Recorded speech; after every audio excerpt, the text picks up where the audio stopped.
Hello and welcome to New Morning here on Newday on TV3. My name is Beatrice. Coming up in the next few minutes.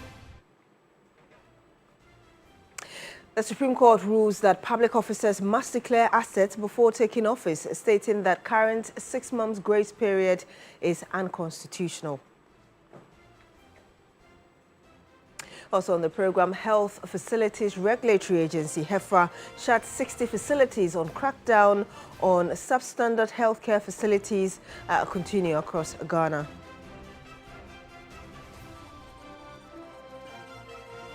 And Governor of Bank of Ghana, Dr. Johnson Esiama, assures strong forex buffers to withstand Middle East shock as Bank of Ghana cuts policy rate to 14%. Thank you very much for joining us on the program this morning. Now, the Supreme Court has ruled that public officers must declare assets before taking office, stating that current 6 months grace period is unconstitutional. Ghana's 1992 constitution requires all public officers to declare their assets before taking office. However, Section 14 of Act 550 provides a 6-month period within which this provision must be complied with. Executive Director of the Alliance for Social Equity and Public Accountability, ASEPA, Mercy Thompson, sent the matter to the Apex Court seeking a declaration that the 6-month grace period granted by Act 550 is contrary to the law. He urged the court to declare that persons holding public office who fail to submit a written declaration of assets before taking office are in breach of Ghana's constitution. In its judgment on Wednesday, the 17th of March, the Supreme Court held that the 6 months for public officers to declare their asset was unconstitutional. Some more here, and 60 health facilities have been shut down, over 100 sanctioned, and the agency behind it says this is only the beginning. Ghana's Health Facilities Regulatory Agency, HEFRA, is ramping up its crackdown on substandard healthcare across the country, and it wants the private sector's help to go further. Deborah Abamensa has more in the following report. Leaking roofs, unqualified staff, facilities operating without a single license. These are not isolated complaints. They are the documented findings from the Health Facilities Regulatory Agency, HEFRA's nationwide inspection drive. In 2025, the agency sanctioned over 114 health facilities, closing 60 of them. Those that have since made the required corrections are being gradually reopened. Those that have not remain shut. The acting registrar of Health Facilities Regulatory Agency, Winfred Koletiba, was blunt. For years, some facilities got away with opening their doors before even applying for a license. There are a lot of facilities that start before they even come for license. It's an offense to start operating a facility before you get a license. Now, our monitoring and regulatory oversight is getting clearer and broader. We've expanded our capacity across the country. So currently, we're able to enforce compliance around the country, and it's helping. Beyond shutting down hospitals, HEFRA is tackling another crisis quietly choking Ghana's hospitals: overcrowding. The agency is pushing facilities to adopt bed bureau management systems, a relatively low-cost tool that tracks available bed spaces in real time. Managing the bed in the hospitals, even if they are few, will create adequate space for emergencies. And then once we have that, we can have communication with other facilities and even the ambulance services. So during the referral process, people know the actual bed state, and then they are able to determine where they should go with each case. But enforcing all of this comes with serious limitations. HEFRA currently has offices in only 10 of Ghana's 16 regions, with only 4 of those offices equipped with vehicles. We lack vehicles. Our work is on the field. We need to go from facility to facility. I must say that so far, Ghana Health Service and some of the other stakeholders have been helping us, and the Ministry of Health has been helping us with vehicles when we need to go out. And we commend them so much for that. At a stakeholder engagement in Accra, health facility managers said they are noticing the changes. Before, sometimes information dissemination has been very, very challenging. Licensing has been challenging. Sometimes you put in your request or you put in your details and the rest, and it will take years even for inspection to come on or to happen. But for some time now, I think that is not so bad. HEFRA insists compliance is not just about enforcement, it is a collaborative effort. Now, the Aircraft and Incident Investigation and Prevention Bureau has appointed seasoned investigator Captain Paul Fojo, retired, as the lead investigator in the Sky Arrow micro-light aircraft investigations. The Bureau further cautioned against social media commentaries questioning its capabilities. Josh Quainin reports. The investigator looking into the microlight aircraft that crashed on Monday, March 16, has issued an update. According to the Aircraft Accident and Incident Investigation and Prevention Bureau, they've gathered all relevant preliminary data to commence this very investigation.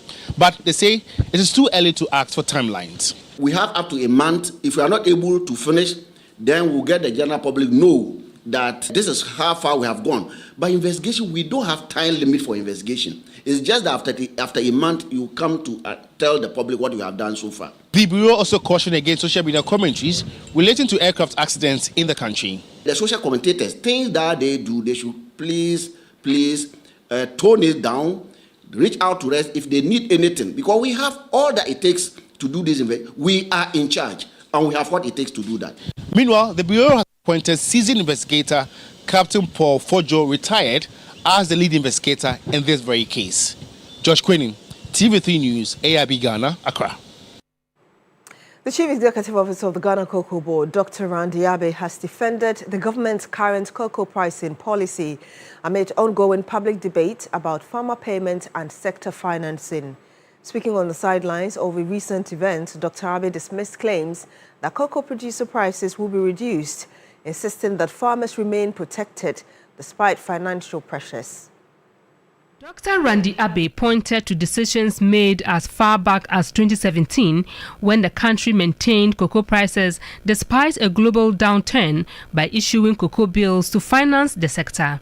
He explained that cocoa bills repayments now cost about 2.6 billion Ghana cedis annually. Don't believe anybody who tells you that we are going to reduce any prices. At the time that the decision was taken to pay the 2587, we were looking at an FOB of 4.2. Today is around 3,000. The farmer share of 90%. Mind you, the NDC government promised 70% of the achieved FOB to the farmer. When we had to reduce the price, government, to minimize the impact on the farmer, decided to give the farmer 90%.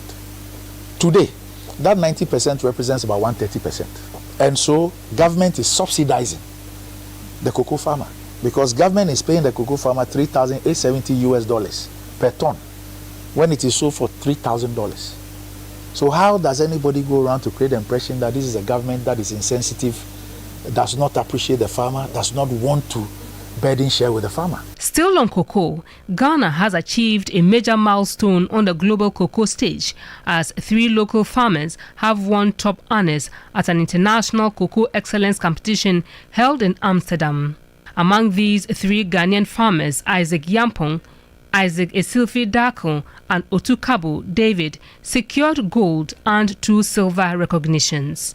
This marks the first time Ghana has won gold in the competition, surpassing its previous best performance of bronze over the past decade. At a brief ceremony organized by Ghana Cocoa Board, Chief Executive Officer Dr. Randy Abe praised the achievement, emphasizing that Ghanaian cocoa continues to demonstrate exceptional flavor quality capable of competing globally. These outstanding results reflect the continuous efforts by Cocoa Board to strengthen quality improvement programs across the cocoa value chain. Management of Cocoa Board is therefore proud of these farmers who have demonstrated that excellence in cocoa production is achievable through dedication, proper farm management, and adherence to recommended post-harvest practices. I'm happy to state that hopefully this year We will commission the new flavor lab. I'm sure that once that is done, we would expect to win a lot more awards. He said the achievement would strengthen the country's reputation as a producer of premium cocoa and also serves as motivation for more farmers, particularly the youth, to venture into cocoa farming. Still on finances, the governor of the Bank of Ghana, Dr. Johnson Esiama, says Ghana has sufficient foreign exchange reserves to cushion the economy against potential shocks from escalating tensions in the Middle East. Now, the comment follows the decision of the Bank of Ghana to, as it were, reduce its policy rate but by 150 basis points to 14%. Speaking at the 129th MPC press briefing in Accra, Governor of the Bank of Ghana, Dr. Johnson Esiama, assured that Ghana's external position remains strong enough to withstand shocks from rising geopolitical tensions in the Middle East. The good thing in all these is we've accumulated enough reserves, nearly 5.9 months of imports cover. That should allow us to protect the gains going forward. But we are monitoring the situation, and the MPC is ready to act if we need to reevaluate the situation once again. The central bank has also taken steps to support economic activity, citing improved macroeconomic conditions and a stable inflation outlook. Despite these upside risks to the inflation profile, the favorable domestic macroeconomic conditions, and also the high prevailing real interest rates, these provide scope to ease the policy rate further. Meanwhile, Dr. Johnson Esiama highlighted progress in the banking sector, indicating that efforts to restore capital adequacy across institutions are nearing completion. For one of the two, they may have to be given some little extension, but eventually we do expect that before the half year, at most, all two banks will also be able to recapitalize, and then we can move forward. The latest MPC update reinforces cautious optimism about Ghana's economic outlook, even as global uncertainties persist. In other news, Ghanaian Muslim youth have been advised to celebrate the upcoming Eid al-Fitr festival with modesty and avoid actions that could disrupt national peace. During a special Islamic Quran recitation and prayer session to climax the 29 to 30-day Ramadan fast, the Muslims were advised to uphold the spiritual significance of Ramadan beyond the fasting period.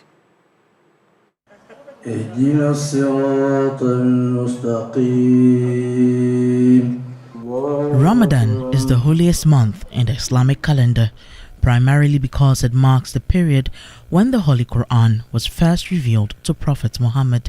For Muslims, it is a time for spiritual rejuvenation.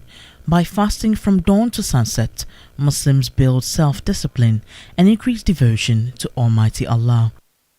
In Islam, the practice of fasting is not only a physical exercise, but a spiritual one, the ultimate aim of which is the attainment of God's pleasure through regulation of one's life in accordance with His ordinances. At the Masjid al-Firdaus, Muslims gathered to offer thanks to Almighty Allah for successfully taking them through the holy month of Ramadan. Also present to grace occasion was MP for Ayawasu North, Yusuf Jaja, and representatives from the various security agencies who warned Muslim youth to celebrate the Eid festivities in modesty while being mindful of the law. There are a lot of issues that come before us as police officers, and it has to do with the way we behave. We shouldn't always be seen as violent people, because the religion we profess is never a violent religion. It is a religion of peace. And therefore, if you call yourself a Muslim, then you must be peaceful. Party NDC taba wana holiday mbiuduka. John Dramani Mahama Shugabangazeche Musliman Ghana. We all need to commend President John Mahama for fulfilling his campaign promise of adding an additional day for Muslims to commemorate the Eid al-Fitr festivities. This effort by the President has shown how important the Eid festival is to the government of John Mahama. And that's all for News Morning here on New Day on TV3. My name is Beatrice Edu. Thank you very much for joining us on the program. Do continue with us on New Day.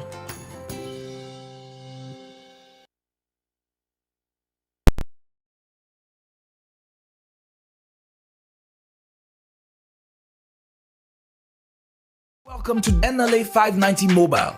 Today we will discuss how you can win cash by playing 590 on your phone or online. Visit 590mobile.com.gh or dial *959# on any handset or network and choose option 7 on the menu for Perm 3. Perming allows you to increase your chances of a winning combination. Perm 3 gives you 2,100 times your stake amount when 3 or more numbers from your selection appear in any order. You need to select from 4 or up to a maximum of 10 numbers, all between 1 to 90, to play Perm 3. Thank you for your attention. And remember, you can stake your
it again. I just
And that's why I've loved our theme for Ghana Month, because we've been able to fuse contemporary African living with the historical Ghana Month that we tend to have, you know.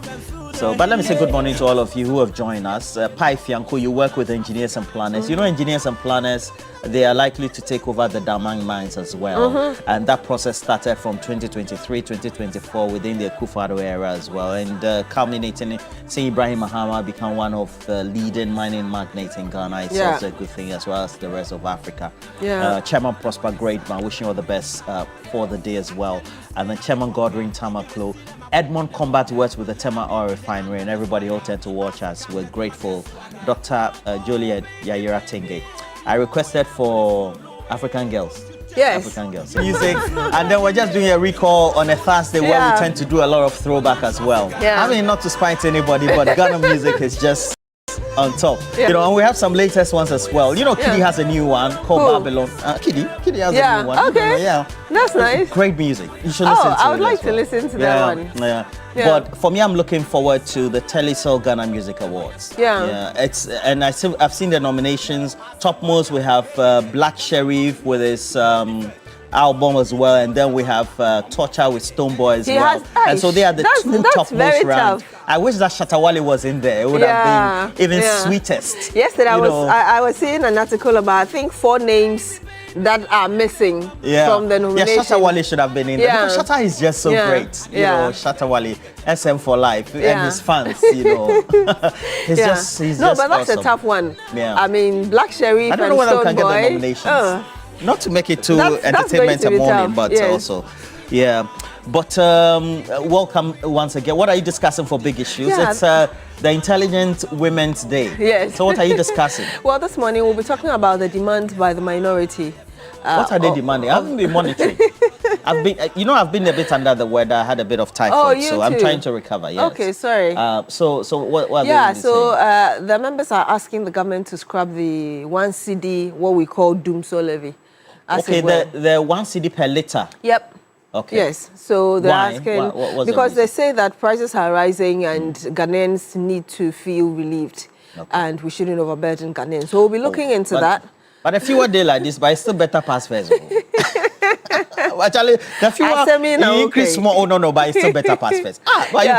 Who's in the minority? The minority, yes. Also, the fewer they like this, but it's still better pass first. Yeah. If you feel I'm 17 we'll go into that. And also, yesterday the Supreme Court finally gave the ruling on the case filed by Asepa, Mercy Thompson. You know that case started somewhere in 2023, saying that on asset declaration. Yes, the asset declaration, because the Act 550, I think 1998, is contrary to what the Constitution says. Whilst the Act is asking for 6 months period for public officials to declare the assets, we are very much aware that the Constitution says it's 3 months. And so the Supreme Court kind of agreed with that and upheld that position that, yes, what is in the Constitution is what we should go by. The 6 months is unconstitutional. So we'll be going into this and really moving forward how we should implement some of these things.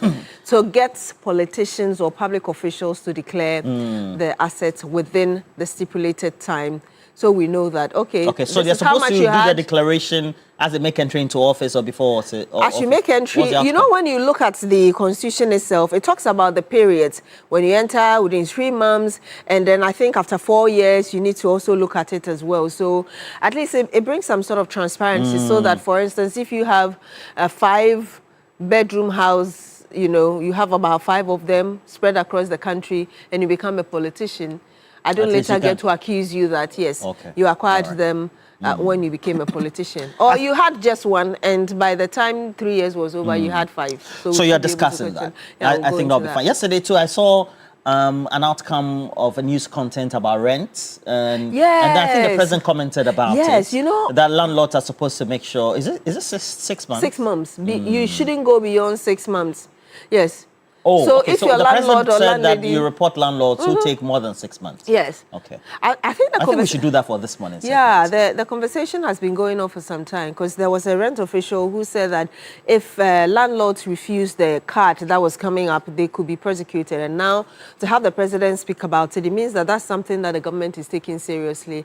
It's time to stop the 2 years, 3 years rent advance, just so people can feel relieved. I think it will also help the landlords or the landladies. If somebody is living in your place and you think... I'm not too sure they'll be happy. They like to collect the... money for other projects. I think the latest apartment, you know, the new apartment they have now, they take 12 months. No matter what you do... Because it's quite pricey.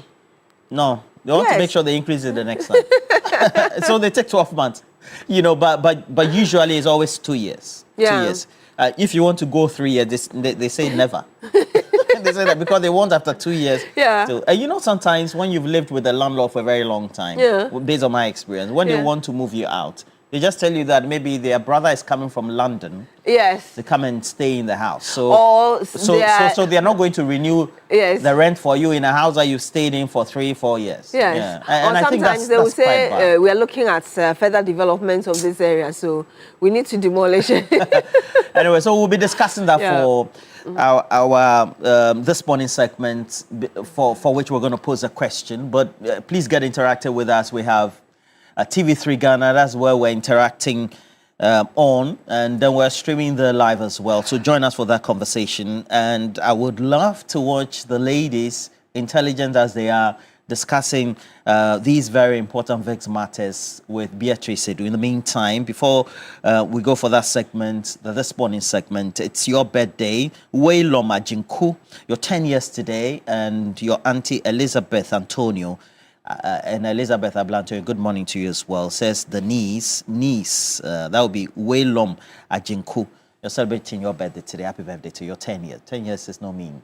Yeah, that's a message. Well, this morning segment is up next. We're asking you what you make of the advocacy, and then also it looks like what clearly will be the policy direction now, and then where we're going as a country. Whether landlords are going to comport or not, that's another matter. Because Obi Nesini dying. Yes. Yeah. So 6 months or not. And the president has waded into the debate and says that, well, if a landlord takes more than 6 months, make sure that you snitch or you report that landlord. What do you make of it?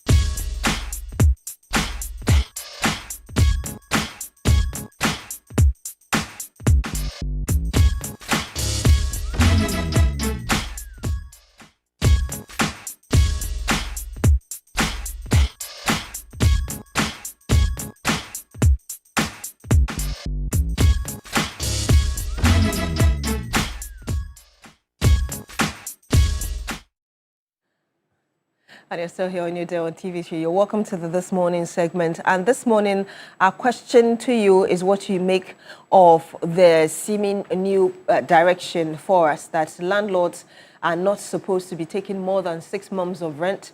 And so if you find yourself in a situation where you're being asked to pay more than 6 months, you should report to relevant authorities. What do you make of it? And how do you think this would impact this rent system, as it were, for both those who are tenants and for the landlords or landladies? Yes. Yeah. Would you have? I don't know what people will think about it, especially, you know, all the things that are going on currently about who owns property, etc. Yeah. But I don't know, if somebody built a house, just by the regulation, do you tell the person that it takes only 6 months or take only 6 months? I was just thinking, if you report this person, then you've damaged the relationship. How are you going to continue to stay there? You know, Ghanaians are also very vindictive as well. We'll take we'll take Peter T very soon. But before we do that, a number of you who tend to watch us from the diaspora or the Western countries, please interact with us, because I'm told that in the UK, the US, etc., I think you pay your bills, your rent every month or every so. Month. Okay, so I know a Liverpool fan in the UK is a regular watcher and then also a friend as well. Zilis Dwayne,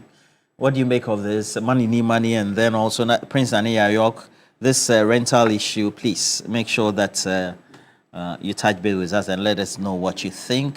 Sheikh Abubakar Napar, good morning to you as well. I don't know what you make of this, but we have a caller. Peter T is on the line. Good morning to you, sir. Thank you so much for joining us. Please share your thoughts with us. Vicky, I hope you are doing well. I'm well. How are you? I'm fine. Roland as well. I'm well. I'm a bit under the weather, but I'm trying to recover. Oh, okay. I'm sorry. I hope that I wish you that. Peter T, I'm sorry. Your voice is a bit low. If you could speak a bit up for us so we can hear you clearly. Vicky. Yes. Let me say that good morning to Alhaji Yaya Kondo, Liaison Officer, National Security Operation, and then Alhaji Mahdi, National Democratic Congress, the Director of Election, and then also Mr. Emmanuel Ashaletete, the Data Accra Regional Liaison Officer, National Security. Finally, with the Honorable Sylvester Mensah, Chief Executive for Bank. Alhaji, why? You've turned the calling segment into a request segment. Peter T, please, let's hear your thoughts on this so other people can equally have the opportunity to call in and share their thoughts with us. Peter T, go ahead. Anyway, Roland, I think landlords in Ghana should not be offended by the statement made by the president. I think that this is a call in the right direction. And tenants have been crying about some of these, reliefs for some time now, and they have not been getting it.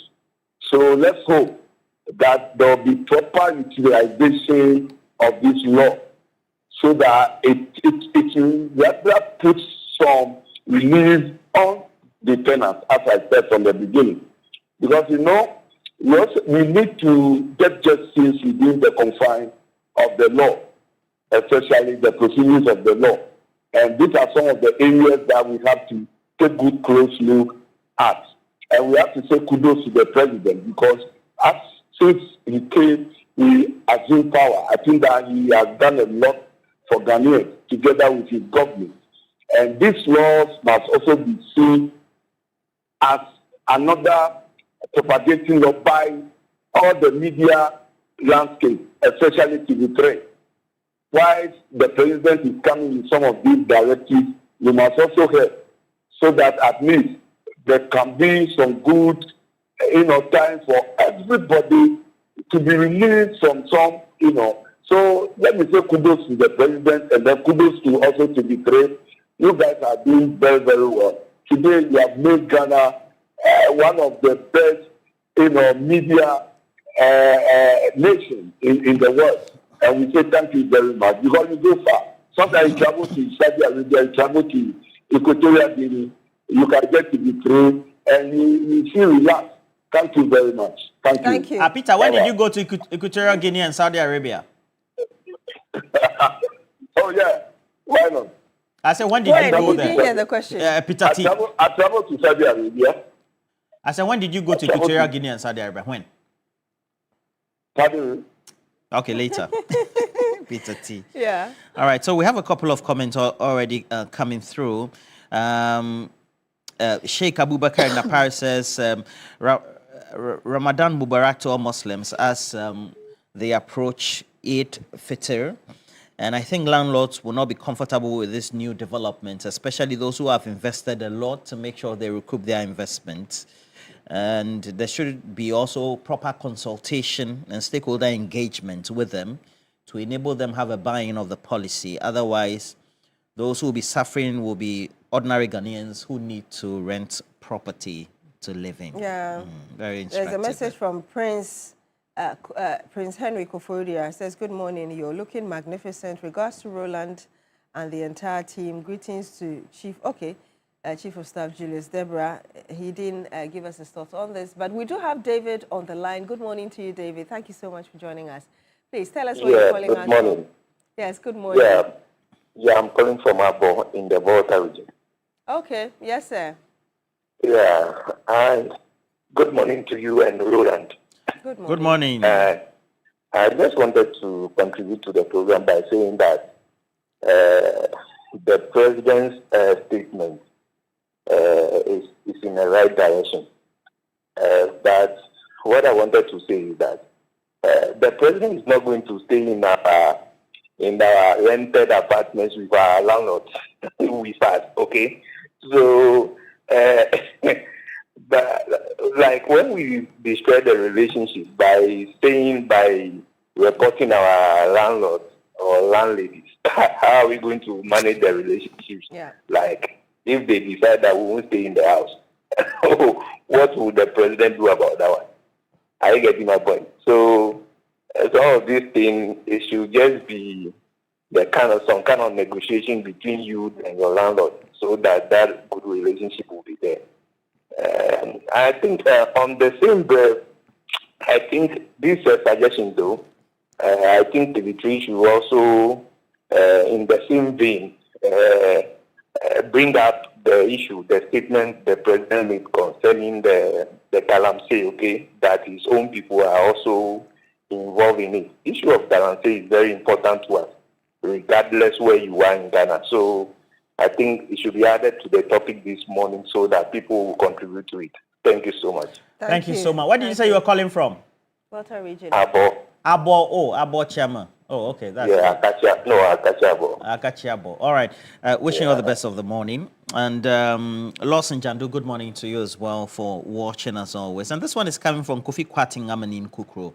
I'll read this while we take the next call. One thing I find disturbing and worrying is that Ghanaians expect their leaders to do what is right, but they don't do what the law we've made for ourselves says. These same people are quick to compare life in the UK or USA to Ghana. Yes, they use their own money to build. No one has fixed a price for them on their rent. The law says the maximum advance should not exceed 6 months. Not true. After 6 months, you can't charge either monthly or another 6 months. It is fair for both the tenant and the landlord. Kofi Kwating Amanim Kukro. Yeah. Aziz Dola. My name is Thomas. Okay. From Shukura. Oh, Shukura, please go ahead. Yes, so I want to commend the president of Ghana for this laudable leading this charge on this rent control. But I also want to say that we shouldn't concentrate on the number of months that you are considering. The rent, 6 months rent advance. We should consider the cost involved. A lot of landlords are taking higher rent fees. So maybe a charge should be laid on that so that they can reduce the rent fees for us. Very important. That's all. Thank you very much. Oh, you have a point there. Thank you very much. Yes, because normally there are still places that you can pay 6 months, 1 year, but those are on the high side. Yes, that's for the upstate condominiums, and then what do they call them? The new apartments that they call them. Yeah. They all have their own names. The one that have the kitchen and everything in the same.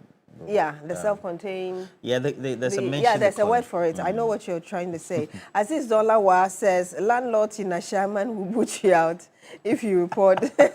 Yeah, that's true. That's area, him or her. Landlords are the most powerful citizens apart from Ghana police. Aziz Dola, thank you very much for sending in your message. We do have a caller from Ashaman. Okay. Good morning to you. Thank you very much for joining us. I just read. Talk about the devil. I just read exactly a message on Ashaman landlords. That's why for no the Duke of concern. Yes. Tell us what the situation is like. Good morning, sir. My name is Karim Abega. Hey, Abeza, what's up? Are you sure the president is not finding trouble for tenants? Because sometimes before somebody build a house, the stress he goes through, cement prices are higher, blocks are higher, sun is higher. You don't talk about that one. After building my house, you ask me to take 6 months. Somebody take 1 year or 2 years because he's doing a different project somewhere. So we take 6 months. It will not reach what he wanted to do. Secondly, there are even tenants who are willing to pay more than that 2 years. That's also true. Because maybe the job he's doing and where he's staying, if you pay 6 months and again 6 months, the say, okay, now look, go. I don't want to entertain you again. What are you going to do? Sometimes the 6 months, maybe if you pay 6 months and you are paying 1,000 a month, after 6 months expiring, you will tell you to pay 1,005 or 2,000.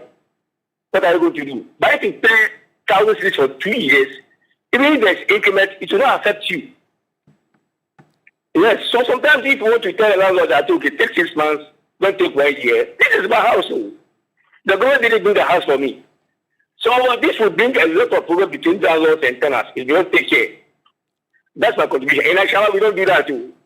You can't tell me to take what I want, what you want me to take, just because government. I will ask you, you don't build the house for me. Adeza, are you a landlord? Yes. Okay. Okay, so let me, because what you said, Beatrice and I were talking about it, that we're going to have a lot of abuse that are going to be meted out to these tenants by the landlords. But once something is a rule or a regulation or a law, it also means that if it is enforced, there's nothing the landlords could do. That's true. So what do you think needs to be done to make sure that landlords have a buy-in? That the landlords accept. What do you think needs to be done, Adeza? Some collaboration.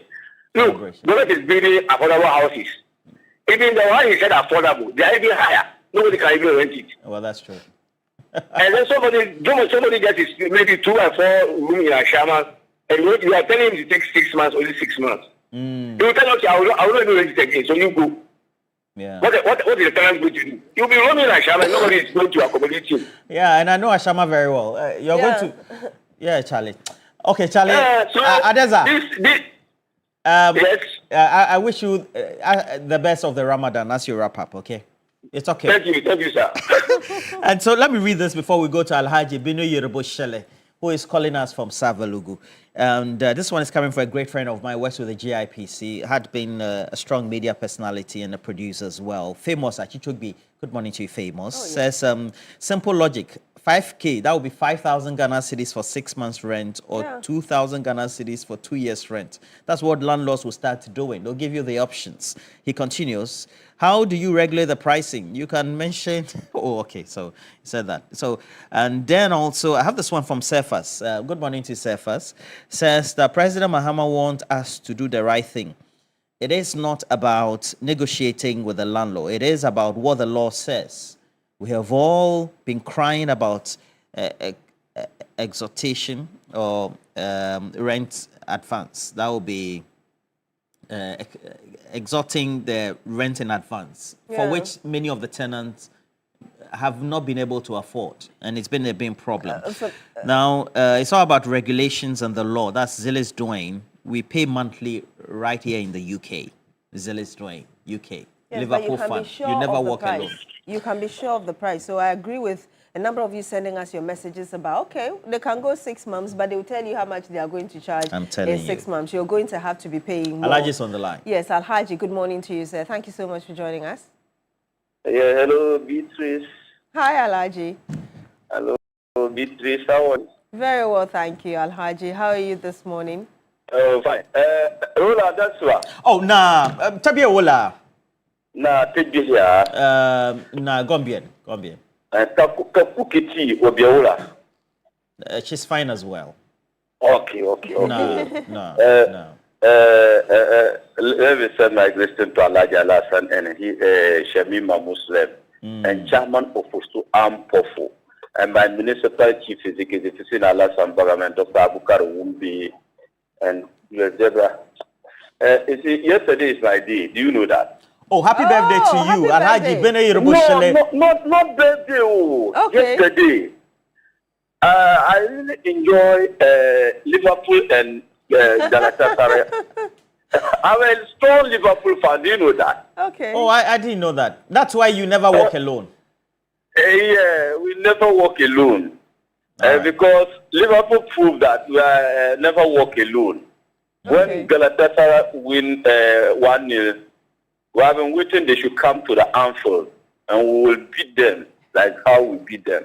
Alhaji, you said they should come to where? Is it? You said they should come to where? Anfield. Okay. Please go ahead. Please, go ahead with your point. Anfield. Yes, sir. Yeah. Papa Ru, when you look about the rent issue, I think sometimes some of the landlords and the people who go to rent and they have been complaining about the rent. Because sometimes somebody can take 1 year rent, even that during the 1 year, and the person will stay there 1 year, and he want to increase the price without not consult the person who rent. And I don't know why. So if they give this directive and they follow it, I think people started doing right thing. But when they say affordable houses, that affordable houses, I think some people don't want to go there and rent it. And they want to go and rent the high rooms. And because of that, and we have been facing these challenges in this country. But me, I'm still for my house, so I don't rent. So people who rent and they know how painful they went through. So may God bless us and help us, and we keep on doing the right thing. Thank you very much. Thank you so much, Alhaji. Let's just quickly, a message from Stephen Penn, also from Y, says, good morning, Beatrice and Papa Roll. This law has been enforced since the Rawlings era, but it is not working because the housing deficit is huge. People must sleep in rooms, and you can't force the landlord to give you the room if you can't meet his demand. Government should intensify the affordable housing delivery, please. We do have another caller on the line. Good morning to you. Ato joins us from Pokwase. Thank you very much for joining us. Please share your thoughts with us. Good morning, Beatrice. Good morning, sir. How are you? Very well, thank you. He's really well. This is my first time. I've been trying so every day. I don't get you guys. Today I'm happy. Grateful. Where are you calling from? I'm calling from Pokwase. We get that a lot. Yes. A lot of people in southern Ghana don't seem to be getting through. Yeah. So a lot. I think we're grateful.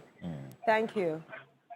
Yeah, I think that to the large extent, our institution in this country has really,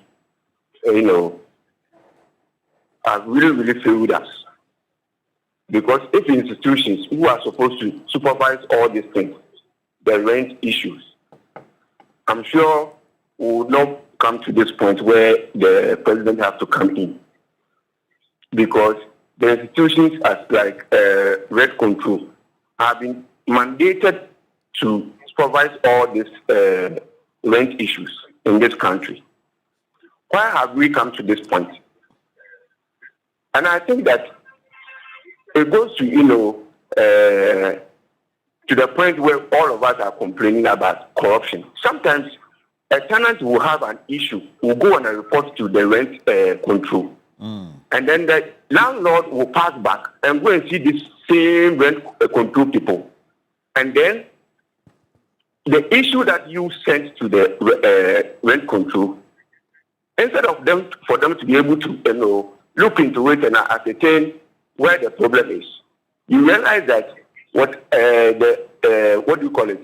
The landlord may go the place and then some way somehow find something for the people, and then they throw your complaint that you sent to them. They throw it somewhere. But I'm sure that if the rent control are able to go through and because the thing is that if president have even said that no landlord should charge more than 6 months, and just right now a certain landlord called from Ashama saying that if the president said that 6 months and he has built his house and then doesn't want to give it to somebody after 6 months or maybe less than 6 months, and then by whatever means it gives to the person, and then after 6 months, what if the landlord want to increase it? It will be disadvantage to the what do you call it? The tenant. But the thing is that if the laws are working, you know that you're supposed to rent the house to the person 6 months. After 6 months, if you want to increase it, what you're supposed to do is that you go back to the rent control, that I want to increase my rent to the tenant. And then the rent control people have to come and do an assessment. What you have added after the 6 months that the person came to rent the place, whether you have done an innovation or whatever, that the rent control will have to assess it and then give you what do you call it, a permit that yes, because of this and this and this, and because of the current prices of the goods, it deserves that you have to increase it maybe to a certain amount before you can do that. But if the rent control has not given you that permit, how will you say that after 6 months giving the house to the person, you want to increase it again? Meanwhile, you have not done anything. You have not even do any innovation. After the 6 months that the person came to rent the place, is it fair? No, so the institutions are not working. If the institutions are working, I'm not sure that we'll find ourselves in this chaos that all of us have entangled around us. That the tenants are suffering, and then the landlords are also exploiting the situation because they know that there's a lot of loopholes that they can exploit us. You understand? So the institution needs to work and work well. So we'll urge the president that he should make sure that he finds the right people to mind the the institution. To make sure that they enforce the law and make things to better for all of us. What's your name? That you have built the place and then you want to rent because you want to go commercial. What's your going name? To commercial, you have to go under the law that have been instituted to control What's all your name, those sir? things. What's your name? You see, we don't just have to Hello? get I don't up think he and can hear you. He can hear you. whatever that pleases them. Well, In the banana public. I agree with him 1,000%. Seriously. Yes. And what he quoted really is what the law says. Yes, I agree with him. Act, I mean, 220. he's just painted a very perfect picture for us what really the situation is. Because you find a lot of landlords and landladies just increasing the rents for no work done in the house. They just want to because they want more money. All right. Let's go to the Rent Control Department, Ghana, and we'll speak to the Public Relations Boss. That's Yemano Hove Posu. Good morning to you, Mr. Posu. Good morning, Roland. Yeah, great. And so what do we have the Act saying when it comes to this specific matter for which the President has made the public commentary on? It's an existing law. Roland, thanks so much. But the issue is not just simple as we just... I've been listening to your colleagues, just the last, and then what Beatrice just mentioned. Let me just quickly start from what Beatrice just made. Somebody can build a property, and then for a span of 20 years, he wants to recoup his money. You cannot say because the person has not renovated the place for 2 years, you cannot increase the rent. The person has used quality materials and want to recoup his money within the span of 20 years. So the notion that, I've come to stay in your house, you've not done anything, so you cannot rent it increase every 2 years. And because I've used quality materials, every 2 years I have to increase so that the span I've given myself, if the building is deteriorating, then you have a cause to complain. That you report and then we'll come and do the assessment. And also, assessment is not mandatory. No law the tenant can apply for it. A rent control officer cannot just wake up and go to somebody's premises or apartment and say, I'm coming to do assessment to determine the recoverable rent. It is based on application. When the landlord applies that, I want my property to be assessed, then we'll go in. Or a tenant say, no, the rent you are charging me is too much. I want you to come and assess and determine the realistic rent. Then we move in. So let me come back to your question. Under Section 25, Section 5 of the Rent Act, and again, we all agree that the law is archaic, is outmoded, because there are current situations that we should factor into the law. And based on that, we have a bill we are discussing with stakeholders to make sure we input the current situation of the rental industry. So that is one. But so far as the law has not been reviewed, the law has not been repealed, we must abide by the law that we are using. And at 220, just as I mentioned, under Section 25, Section 5, determines how much rent advance should be paid. And there are two categories of tenancies. We have short tenancy and long tenancy. Short tenancies are tenancies that does not go beyond 6 months. And under that section, the law demands, or the law states that the landlord has no right to demand more than 1 month's rent advance if it's a short tenancy. So that means you need to, when I come before you as a landlord and I say I want to stay in your premises for 5 months, what if you open your mouth to tell me is that I demand monthly rent advance? At that point, if I want to stay for 5 months and I, the tenant, decided that no, take the 5 months and let me stay so that at the end of the 5 months I move out. Nothing forbids you under that section as a landlord to collect that 5 months. Though the law says that you shouldn't demand more than 1 month. So when you demand more than 1 month, then the tenant or the prospective tenant must report, because at that point there's no rent control officer there to determine whether the landlord has flouted the law. So if you don't report to us, then we cannot move in and then investigate and sanction the landlord for defying our laws that he has demanded more than the monthly rent advance for that short tenancy. The long tenancy, that one spans beyond 6 months, which means 1 year, 2 years, 5 years ongoing. And under that section, the law says that the landlord should not demand more than 6 months rent advance. So if I come and I say I want to stay here for 2 years, what you, the landlord, should tell me that I take monthly or I take maximum of 6 months. If the landlord say no, I take 1 year, I take 2 years, you, the prospective tenant, must bring us evidence that when you went before the landlord, he said, my house, I only take 2 years. At that point again, I, the tenant, can decide that I'm going to give you 2 years. I want to give you 1 year because of my nature of work or because of I want to for a loan and I don't want to chop, in quote, that money. Take it so that at the end of my 2 years, I'll move out. Nothing forbids the landlord under the current law from collecting more than 1 year, more than 2 years rent advance. So let's understand. We know there are gaps in the law. So in the review that we are doing, if we pass, we are taking the concerns of landlords, we are taking the concerns of tenants. This 2 years, this monthly, this 6 months payment, we want to average it, cap it at 1 year. So that's where we are. We cap it, we propose 1 year. So that when I come before you as a landlord, the maximum you should ask me will be 1 year when the law is passed. So until the law is reviewed, what the current law is saying is that when I come before you, the landlord should not demand more than 6 months rent advance. I, the tenant, can opt to give 1 year, to give 2 years. But until that, the tenant who has been, as the landlord has demanded the 2 years, should bring us evidence.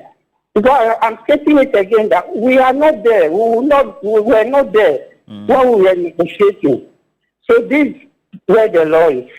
This is where the law is, you say, Mr. Posu, but the other complaint is that even with the existing one, we don't seem to see any implementation. What is the problem? The problem is that tenants are afraid of victimization. Tenants are afraid that when I talk, the landlord will evict me from the premises. What the president is saying is that report, so that the necessary sanctions in the law will be meted to the landlord. But if you keep quiet, you went there, you negotiated, the landlord demanded 2 years, and you keep quiet because your child's school is closer, or because your workplace is closer, or because that apartment is so nice that if I talk, I will forfeit that property, and you keep quiet. You don't expect us to come without reporting for the investigation. So that's the problem. We are urging tenants to come. Mr. Posu, are tenants not afraid because over the years they've seen that institutions that are supposed to be working in their favor have not worked, including what they call failure of the rent control to protect tenants as well. So they will eventually be afraid when nobody is protecting them, seemingly. This is hearsay. Let's ask the tenants, let's ask your viewers, how many people have reported those cases to rent control and rent control have not taken initiative? If you keep quiet and you sit at the back of your home and then accuse institutions, let's report to the institution. If they don't do anything, then you can come back to the radio and the TV station that, hey, I reported that the landlord demanded. I have evidence. Rent control has not done anything. Then you can accuse those institutions. But we cannot say that we are hearing it. Hearsay cannot work. Because at the end of the day, when we go to the court for prosecution, the judge will ask for evidence. And who is to produce the evidence? It's you, the tenant, who went before the landlord, that you have to provide us with the evidence. Okay. So that's where the problem is, Roland and Dickens. All right. Emmanuel Posu, thank you so much for this education as well. The Rent Control Department Ghana helping us do the discussion. And we have to broaden this because this seems to be receiving a lot of mixed reactions. But the point is, this is the law. There are efforts to make sure we amend this, but until then, we have to implement this. But enforcement also means that, well, people will be taken advantage of, as well as those who will be on the side of being disadvantaged. So how do we make sure the right things are done? And then everybody's interest coming. So before you come in, though, this one is coming from Bunty Benjamin. This is one of the finest policies that will face a huge implementation challenge since most tenants will not expose their landlords. And the rent control also, on the other hand, is not vibrant. I have this one from Madam Anne Ejumako Guest D School A, says that it's the right move because the law already exists, but many landlords ignore it because there's a housing shortage and deficits, and tenants are often desperate to get a place to sleep. I think you're right on that. The real issue is enforcement. In reality, many tenants won't report because they fear losing their room. They don't trust the system, and the fact that the process can be stressful also. And Ramson Atindogo, good morning to you as well. This one is coming from the last one. That will be PHK. PHK says that rent control needs more logistics to ensure that they work and undertake enforcement. The institution is understaffed and must be equipped to deliver. I know the government will help the institutions to work and deliver. And then Sherry Giovanni says it's going to be very hard for a tenant to refuse a landlord's demands for more than a 6-month rent because the tenant needs the space. Successive governments keep playing with the affordable housing schemes, leaving citizens to the exploitation of landlords. Let me just read about 2 messages. This is from Simon Yengwa, says the Supreme Court ruling on public officers declaring their assets before taking office is long overdue. The 6 months grace period gives a lot of room for malfeasance. On this rent matter, I see a lot of ejections exacerbating the already precarious rent situation. And thank you very much, Mr. Yang. There's also a message from Kwamina Acidity. It says, good morning, Beatrice and Roland. Rent control is a good setup. Landlords cannot demand more than 6 months of rent in advance for residential or commercial property. Special greetings to the DCE for Esuatifi South in the Ahafu region. And this is, I don't know whether that's the message that's the message you wrote earlier. Now, Ramadan means together with loved ones. Ramadan means together at Iftar. And Ramadan means together in spirit.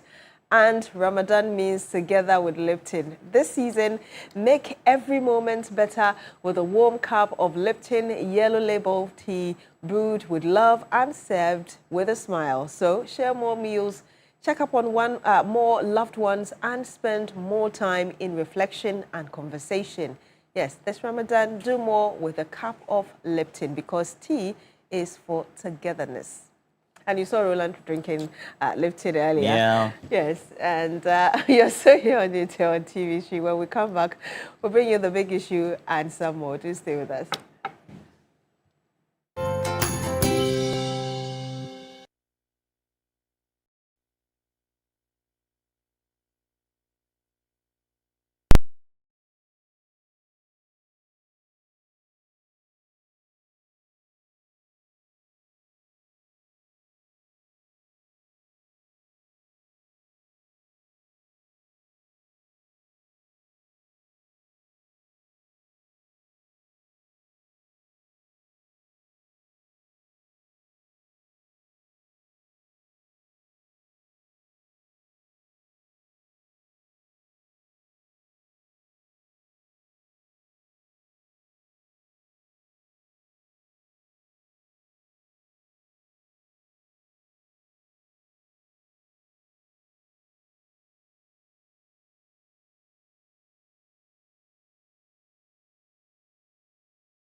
And you're still here on New Day on TV3. Welcome to The Big Issue. My name is Beatrice Edu. This morning, we're going to look into the demand by the minority members of Parliament asking the government to scrap what is normally called the Doomsor levy on fuel prices, particularly petrol.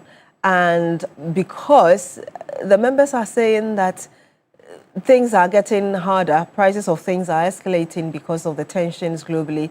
And so it is time for the government to give the Ghanaian some relief. We'll be going into that.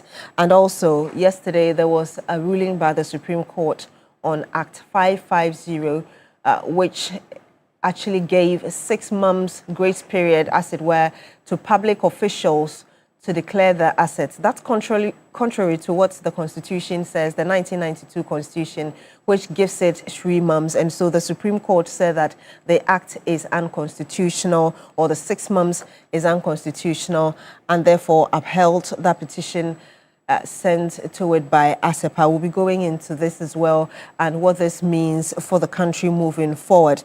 I do have on the panel with me a regular panelist, Madam Rodelyn Imoro Ayana. She's public interest advocate. Ma'am, good morning to you. Thank you for joining us. Good morning, Beatrice. Always good to be here. Great to have you here, yes. We also have with us Madam Amapat, who is spokesperson and also press secretary to the Vice President. Good morning as well. It's great to have you here. Good morning. It's great to be here. Yes. And we'll be joined as well by Madam Grace Akosia Amuabing, who is member of the MPP's communications team. But we do have via video call with us Mr. Richmond Roxon, who speaks for the Ministry of Energy. Perhaps I can start with you, Mr. Roxon. Good morning to you. Thank you very much for joining us. Good morning to you, and thank you for the opportunity. Let me say good morning to fellow panelists as well. Before I ask you my first question, though, I want us to watch that video of the minority making demands of the government. Watch this. If the guarantee has been restored, and if the cedi is no longer shielding consumers from levies impacts, then the justification for the 1 Ghana cedi Doomsor levy has completely evaporated. Keeping it is not policy, it is punishment. We call on government to immediately amend the Energy Sector Levies Amendment Act 2025 under a certificate of urgency to repeal the 1 Ghana cedi Doomsor levy forthwith. The warranted tariff reduction for the current period should have been, and I repeat, should have been no less than 10%. Our own analysis of the full year 2025 data concurs. We call on the PRC to urgently review its methodology using verified actual economic data to implement a corrective adjustment that delivers genuine relief, not less than 10% to consumers in Q3 of 2026. And you have a member of the minority giving his stance, as it were, on behalf of the members of the minority regarding the demand of government to scrap the 1 cedi levy. I did say that we do have the spokesperson for the Energy Ministry on the line with us, Mr. Richmond Roxon. Mr. Roxon, how do you respond to this demand? The minority member says keeping this is not policy, it's punishment. You know, in critical moments like this, I'm not sure that the ideal thing to be doing is the usual politicking. I mean, there's time for partisan politics, and there's a time where you put or you do away your partisanship and you look at the national interest. What the minority did yesterday, led by the immediate past Deputy Energy Minister, Honorable Collins Aduma Mensah, is pure partisan politics and not backed by data. If you listen to them carefully, they set their own parameters, and then based on those parameters, they did a very skewed analysis of the situation. First and foremost, let me state categorically that the government led by His Excellency John Dramani Mahama and Her Excellency Professor Jane Nana Pokuajiman is not an insensitive government. It's a government that at all times will put the people of Ghana first. And so whatever decision that the government will take will be in the interest of the ordinary Ghanaian. The ordinary Ghanaian will remain center of that decision. If we look at the Energy Sector Levies Act, the amendment which was tabled by the Finance Minister, Honorable Dr. Kiseo Atuforsen, in 2025, accompanying the bill was a memorandum. What is the memorandum? The memorandum simply will tell you the objective of what the bill seeks to do. The introduction of the 1 cedi was very simple, was to deal with the energy sector shortfalls. And particularly this time, we're looking at the procurement of liquid fuels for our power sector. As you may be aware, over the period, the liquid fuel component had not been part of the tariff structure. And so government was spending approximately $1 billion to procure liquid fuels to power a thermal plant. And so the government came to the people of Ghana and then humbly requested that this 1 cedi would support the procurement of liquid fuel. So if you have a budget of about $1 billion United States dollars, and then you are spending 1 cedi, look at our consumption, what you'll be raising will be about half of it. Beyond the procurement of liquid fuels, we still have significant energy sector shortfalls from the past. And so this administration inherited energy sector debt of over $3 billion. The minority ranking member is right that through the prudent management of the economy and the sector by His Excellency the President and my own boss, Dr. John Abdullah Jinapo, and then Dr. Kisela Tuforsen, we've made significant gains. But are we out of the woods? Absolutely not.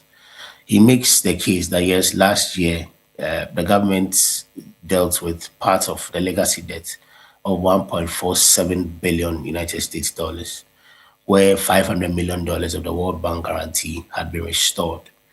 They depleted that World Bank guarantee. The guarantee of $500 million at a point in time was almost zero for the non-payment of gas. And then also the government settled outstanding gas bills to the partners, that's the 10 partners, and then they also settled part of the legacy debt. And so, yes, we've made significant gains by settling part of it. But those gains does not automatically mean that the problem has been resolved completely. The minority is looking at the current circumstances, the fact that the tensions in the Middle East in particular, the projection is that we're going to have crude prices skyrocket. In fact, there are some projections that we should be expecting $126 per barrel in the coming days. And so things are already going to be hard for individuals. Which is our come there. And that's why I said they set their own parameters. And so it is important that you look at the parameters they set in dealing with the issue. So their parameters are the issues that I'm responding to. And so the purpose, when you say that 1 cedi has outlived its purpose, to be able to tell whether it has outlived its purpose or not, you have to look at the memo that accompanied the bill and then what has been achieved so far to be able to deal with, to be able to respond to that. If you do a critical analysis of that, you would know that their position is untenable and completely false. And that is one part that I needed to clarify. If you look, we still have, like I said, we still have debt to pay. We still procure liquid fuels to power a thermal plant. And so it is not as if that 1 cedi is not relevant anymore as they claim. On the issue of the escalating tensions on our geopolitics and its impact in Ghana, that's why I mentioned earlier, the government is not an insensitive government. The president directed the 2 ministers, finance and energy, to continue to monitor the situation and advise accordingly. And so as we move on, the government will take decisions that are in the interest of the people of Ghana. If you recall, Beatrice, around last year, we still had these political tensions in the Middle East. And then in about 2 to 3 weeks, it stopped. Just last week or last 2 weeks, at a point we saw crude oil prices rise to about $119 per barrel. By close of day or less than 24 hours, prices had dropped to $87 per barrel. And so it's a very volatile situation. And so whether you are going to take a decision or a decision A or B will need critical monitoring to ensure that we take the right decision at every point in time. And so the government is not insensitive. If it gets to a point where the government deems that this decision will be ideal, trust His Excellency the President, our Vice President, our Energy and Finance Ministers to take a decision that will protect the ordinary Ghanaian. So what I hear you say, sir, is that you're not outrightly dismissing this call, but looking at the circumstances in the future, something could be considered for the Ghanaian. Absolutely. Like I mentioned, all options are on the table. The most important thing is that we need to ensure our fuel security. I mean, so far, in time past, you would have seen some business persons who are profit-minded hoard petroleum product. That has not happened. Our fuel security is intact. Supply has been intact. And so all these things come to play when it comes to the decisions you make and how you protect the ordinary consumer. And like I also mentioned, we are concerned about the petroleum sector, but also a significant concern is the power sector. And so you have to do a critical analysis to be able to arrive at a decision. Thankfully, we have ministers, Dr. John Junapo, who are well versed in the sector. We have the finance minister, who is very well versed with the economy. And so together they will take decisions with the support of His Excellency the President that will inure to the benefit of the people of Ghana. We'll have to end it here. Thank you very much. And you had Richmond Roxon. He is the spokesperson for the Energy Ministry. I did say earlier that I do have in the studio with me Madam Rodelyn Imorayana, public interest advocate. I also do have Madam Amma Pratt, who is spokesperson and press secretary to the Vice President, who will soon be joined by Madam Grace Akosia Amwabing, who is a member of the NPP's communications team. But I want to come to you, Madam Pratt. I mean, the point of the minority once again, that yes, you should make things better for the Ghanaian. Don't you think that's a good call, especially when a recent survey done by the IEA, for instance, said that in as much as people feel that the country is going in the right direction, there's still about some 46% of Ghanaians who say the cost of living is still high. Yes. Good morning. Good morning. He's to the extent that they are asking for Ghanaians to have a better life, then yes, absolutely. You know, that's the point of this government, to make Ghanaians have a better life. And if you do a comparative analysis, you know, of our living conditions then and now, then this government has proven that it is committed to Ghanaians having a better life. Let's look at pricing in the energy sector today. I mean, it is not for me to say. We all go to the pumps. We all buy fuel. We know that today, even in the midst of this global crisis, Ghanaians are still paying less than they were paying a few months ago. And this is me being, again, charitable, right? So the truth is that this government is committed to the welfare and the well-being of Ghanaians. Now, the minority is asking us to shake. You know, what they are calling for is an immediate repeal of the energy sector levy amendment under a certificate of urgency, right? We are not running a countertop administration. This is a government that is fully in control and fully in charge. Yes, the sector is run on deregulated pricing system, which is not the best, right? And this has always been our case. For me, it's one of the strongest arguments for this 1 CDE levy that the MPP is asking to be scrapped. One of the strongest arguments for that levy, for me personally, is that over time, we need to take the hard decisions that would regulate the pricing system of the sector. Let's not even go into the legacy debts that the sector has to grapple with. Let's not go there. Let's stay at just regulating the pricing system that would ensure that at the very least, we have some backbone where global exigencies will not affect us the way that they do. As we sit here, anything that happens around the world would directly affect the price of our fuel, would directly affect the price of our diesel. That's our reality as a country. As Kwame Nkrumah's independent Ghana, that's our reality. If anything happens tomorrow, if any president tweets tomorrow and it affects anything globally, we will bear the brunt directly, immediately. That's our reality. And so hard decisions need to be made to sustain the sector, to give the sector some backbone, to give the sector some ground to stand on, to make the sector solid. Now, in spite of all, and I'm using the word in spite of all of these things that government is doing to keep the sector solid, the price is still low. The price of fuel is still low. The price of diesel is still low. Even today that we are talking about price increments, it is still low than what it used to be. So what is the MPP talking about? What am I missing? Where is the urgency? I mean, what's the hasty rush for? Listen, we understand that had we been in another era, this would have been a situation of panic. We know that. We know that under another government, today would have been singing a completely different tune. We know that. But the NDC government, the reset government is in charge.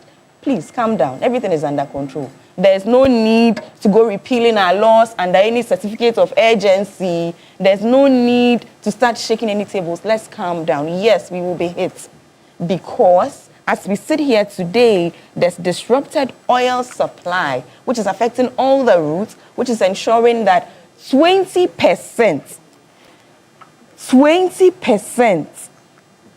of global oil supply is absent from all global markets. That's what it is. That's the truth. And so, yes, we will be hit, like every other country will be hit in the world. Yes, our price has gone up by 1%. 1% in the face of such global, can it even be called a crisis at this point? 1% increment is what we are talking about. Do I hear you say that the MPP doesn't have a point because things would have been worse under them, under the circumstances currently? We can go back and check how things affected us in another era. And I'm telling you that today, the increment we are talking about is 1%. Yes, there's a possibility that it can go higher. We don't know. As we sit here, we can't determine the extent of the crisis in the Middle East, as we sit here. We don't know what's going to happen tomorrow or tomorrow next. So yes, there's the possibility that we can be hit. But I'm saying that as we sit here now, we have been affected by 1% increment. 1% increment. As we sit here now, the price of our fuel, the price of our diesel is still lower than what it used to be. Even in the face of that 1 cedi per litre e-levy that we are talking about. So what is the urgency? What is the urgency, you ask? What is the urgency? Let me acknowledge the presence of Madam Grace Akosia-Mwabeng, who is member of the MPP's communication team. Good morning to you, ma'am. Great to have you here. Sorry, I'm late this morning. Sure. Good morning to all of you and to your viewers. Let me get to the preliminary thoughts as well of Madam Ayana. This call, you heard the MPP member of Parliament say that this is punishment and the reasons they are giving for the government to scrap this. Okay. Good morning to our cherished viewers. Good morning to us ladies here this morning. Good morning. Beatrice, keeping this is not policy, it's punishment. Yes. You know what punishment was? Haircuts. Punishment was when we had to do a haircut for old people who had kept their monies, who had bought bonds, to the extent that people died. That was punishment for families. Punishment was bringing out a betting tax that affected our youth who didn't have employment, who didn't have any sense of livelihood, and were playing games to keep themselves afloat. That was punishment, having a betting tax. Punishment was taxing our talk, e-levy. That was punishment. And punishment was a COVID-19 that was kept on till 2024. That was punishment for the Ghanaian. So they should not talk about punishment. The NPP has no moral right to talk about punishment in this case. Crude oil prices globally has gone up. It will affect every facet of our daily lives. Thank God we have got a little bit of oil ourselves. We are also importing from countries that are close by. Angola, presently I'm told. And even when we decide to go with Dangote, he's also getting it from Angola, Equatorial Guinea. Maybe we've done a few from Brazil. You understand? As a country, and as a government of the NDC has come out to say, it is just a question of cushioning the Ghanaian populace. Our cedi is stronger today than it was some time ago. And we all know that petrodollar is dollar. So if we have our cedi balancing, at least we should be able to be cushioned with the pricing. And I'm looking at even, the taxes, the nuisance taxes that these people brought, the MPP brought, and Ghanaians did not complain. They didn't die at that time. It is the one cedi on a fuel tax to keep us going to the pumps and getting fuel. That is what is their problem, and they think that is what is going to affect Ghanaians. No, that is not what is going to affect Ghanaians. I think that as an opposition, they are playing politics. This is not a time to play politics. This country is for all of us, and all of us must make sure that the country works. So if you don't have anything to contribute, don't come condemning things that are making this country move forward. It's just one cedi on a liter of fuel. And that money has gone off to pay a debt that the NDC apparently inherited. So having inherited a debt, you will continue by all means to try and find other means, because all these nuisance taxes that were there have been repealed. Therefore, government's revenue by all means will fall at a certain stage. This was something that had come to cushion the Ghanaian, and it is still cushioning the Ghanaian because we are still buying fuel at a cheaper rate than before. And we are looking at, look, when the price of fuel was about between $78 to $80 a barrel when the NPP was in power. But how much were we buying fuel in the pumps? How much? Between 17 and 18. Today, it's about 112. And we are out there buying the same fuel, but at a cheaper rate because the cedi is stronger today. 7.57. Yeah, the cedi is stronger today. So let us at least acknowledge the fact that our economy is being strengthened. And let us also look elsewhere for problems that are coming, but not play fuel politics, something that a country has no control over. Globally, everybody knows that fuel is going to go up. Americans have increased fuel, the British have increased it, other countries have increased it. So why will Ghana be different? So I don't think that the minority had any moral rights discussing fuel when during their time they were not able to manage the fuel well, and we were paying so much and buying dollar at such a high rate. This is all that there is. I mean, everybody has a way of governing. They have found their own math to govern 2017 to 2024. It's fine. They should allow the NDC to also govern from now. They have 4 years. After 4 years, if everything is all right, we, the Ghanaians, will decide and use our thumb to take them out. So you obviously disagree with the call by the NPP. I disagree because they have no moral right. The taxes, emission tax for vehicles, for pollution, and that was to get revenue. And then we had all those nuisance taxes. They've soon forgotten. What would you say to critics who say that, yes, they might not have done what they have to do during their time, but if they also see something they feel can't be made better because they couldn't perform as they were supposed to, they don't have the moral right to? Even if you go out there and talk to a semi-illiterate, the person will know that, yes, Fango no fiba no ntino. By all means, prices will go up. This is not something for them to come and tell us. Ghanaians all know, and Ghanaians are ready to bite that bullet of 1 cedi, so that we get our fuel going, we keep our lights on. You understand? And all other things. Ghanaians are ready. Maybe MPP, those who made money, those who have money and made money, they can decide to think otherwise. But the ordinary Ghanaian that they are talking for is saying everywhere prices are going up. So if Ghana, the prices are going up, so be it.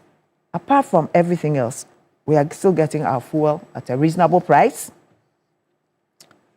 Our dollar to go out there and do our trading. CD dollar, very good. Traders are going out and they're happy with the rates. And we get our lights on all the time. So what else? They should just give us a break.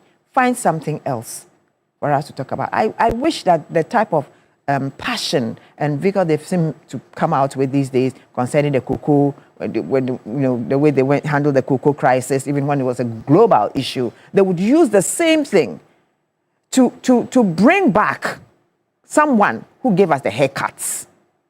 You understand? And it's making us suffer all the time. You mean Ken Ofori-Atta? Yes, exactly. Yeah, they're not even saying anything about Ken Ofori-Atta, who gave us the haircut and put us, who, as finance minister, who put us through hell. They are not even talking about that. They should talk about that. Well, we've heard the MPP guys talk about how they feel, Ken Ofori-Atta feels that if he comes, he may not have fair trial. We've heard the MPP say that. Fair trial. How about the Ghanaians who are here? How about those who are facing the courts now? Is anyone saying that they are not going to get fair trial? This is a democratic country. Everybody has rights. It's not a kangaroo state. And so if he comes, he would be given a fair trial, a fair hearing. I want to come to you, Madam Amoabing. I think the conversation is that you're politicking with a very serious sector of the country's economy. Your call is not urgent based on what Madam Amaprat said. And Madam Ayana also saying that you don't have the moral rights because under the MPP's government, things were worse, even when the conditions were not that bad. Right. Good morning to you. Good morning to your viewers. I'm happy to be here. I've heard all of them speak, and I think it's interesting to hear them say the minority doesn't have the moral right to speak against or talk about issues concerning Ghanaians and, I mean, the ordinary Ghanaian. They are making it sound like now MPP, the people in MPP are no longer Ghanaians, or nothing in Ghana here affects anybody who is NPP. We are Ghanaian first. We are Ghana. We are from Ghana. We are Ghanaian first before the politics. So you cannot say that we should keep quiet and look at things go wayward or go in a way that if something is affecting the ordinary Ghanaian, because we lost power in 2024, we don't have the right to talk about anything of that sort. I think it is wrong. We are Ghanaian first, so we will also make sure, we in the MPP will make sure we talk about issues, we speak about issues concerning the ordinary Ghanaian and make sure the right thing is done. All the promises that the NDC made in 2024 before coming to power, the Ghanaians gave them their trust and voted for them. We will make sure we hold them accountable and make sure they do the right things to benefit the ordinary Ghanaian, and also me, the MPP, that I'm not allowed to talk about anything that is going on in this country. Why do you think that this is the right call? It is a right call because, yes, why was the Dumsor levy brought up in the first place? It was to solve Dumsor, right? It was to solve, one of the reasons why they brought this up was to solve Dumsor. The government inherited $3.1 billion. Let me finish my statement. So it was to solve Dumsor. I don't know if you have been experiencing Dumsor in your area. I mean, for the past. The energy minister. No, I'm asking if you. I want to I have been experiencing it. Maybe because I'm MPP. When I say it, they will say I'm lying or I'm making it up. But I'm asking, have you been experiencing Dumsor? I had lights out 3 days ago, but I remember also that the energy minister. I'm trying to drive my point home. So yes, you've agreed to it that you are experiencing Dumsor. I'm also asking, is your meter running? Are you buying I'm not agreeing to experiencing Dumsor. I'm talking about. You had Dumsor 3 days ago, right? Light out 3 days ago. Yes, I was in one yesterday. And also some 2 days ago, I mean, in the afternoon, I wasn't home, but then that particular day I was home and I experienced it. So I said, oh, so because I've been out, this has been happening and I'm not experiencing that, but now I'm home and I'm seeing it. Our meters are running. Why was the Dumsor levy brought up in the first place? To solve these issues. We are still experiencing Dumsor. And you are still taking 1 Ghana cedis from people. How is it benefiting? How is it benefiting the ordinary Ghanaian? Whilst you are still charging that 1 cedi at the pump, and we are still suffering from Dumsor. How is it helping anybody? How do you call Dumsor when I've had lights out once a week? No, not once a week. Like that's not once a week. I'm experiencing Dumsor. That's not once a week. So what's the difference? That is not once a week. We are sleeping in lights out. Like constantly sleeping in darkness. And you are telling me that is one-off. It's not one-off. Maybe you are getting it 3 times. Go to the Ashanti region. People are complaining. The ordinary Ghanaian, the young entrepreneur out there, is experiencing this challenge when it comes to their business. Businesses are struggling because of them. So you are taking 1 cedi because of the levy. The minority is asking that just take the 1 cedi off, because we have projected that in a few coming weeks, the price of fuel is going to go up. The price of fuel has gone up.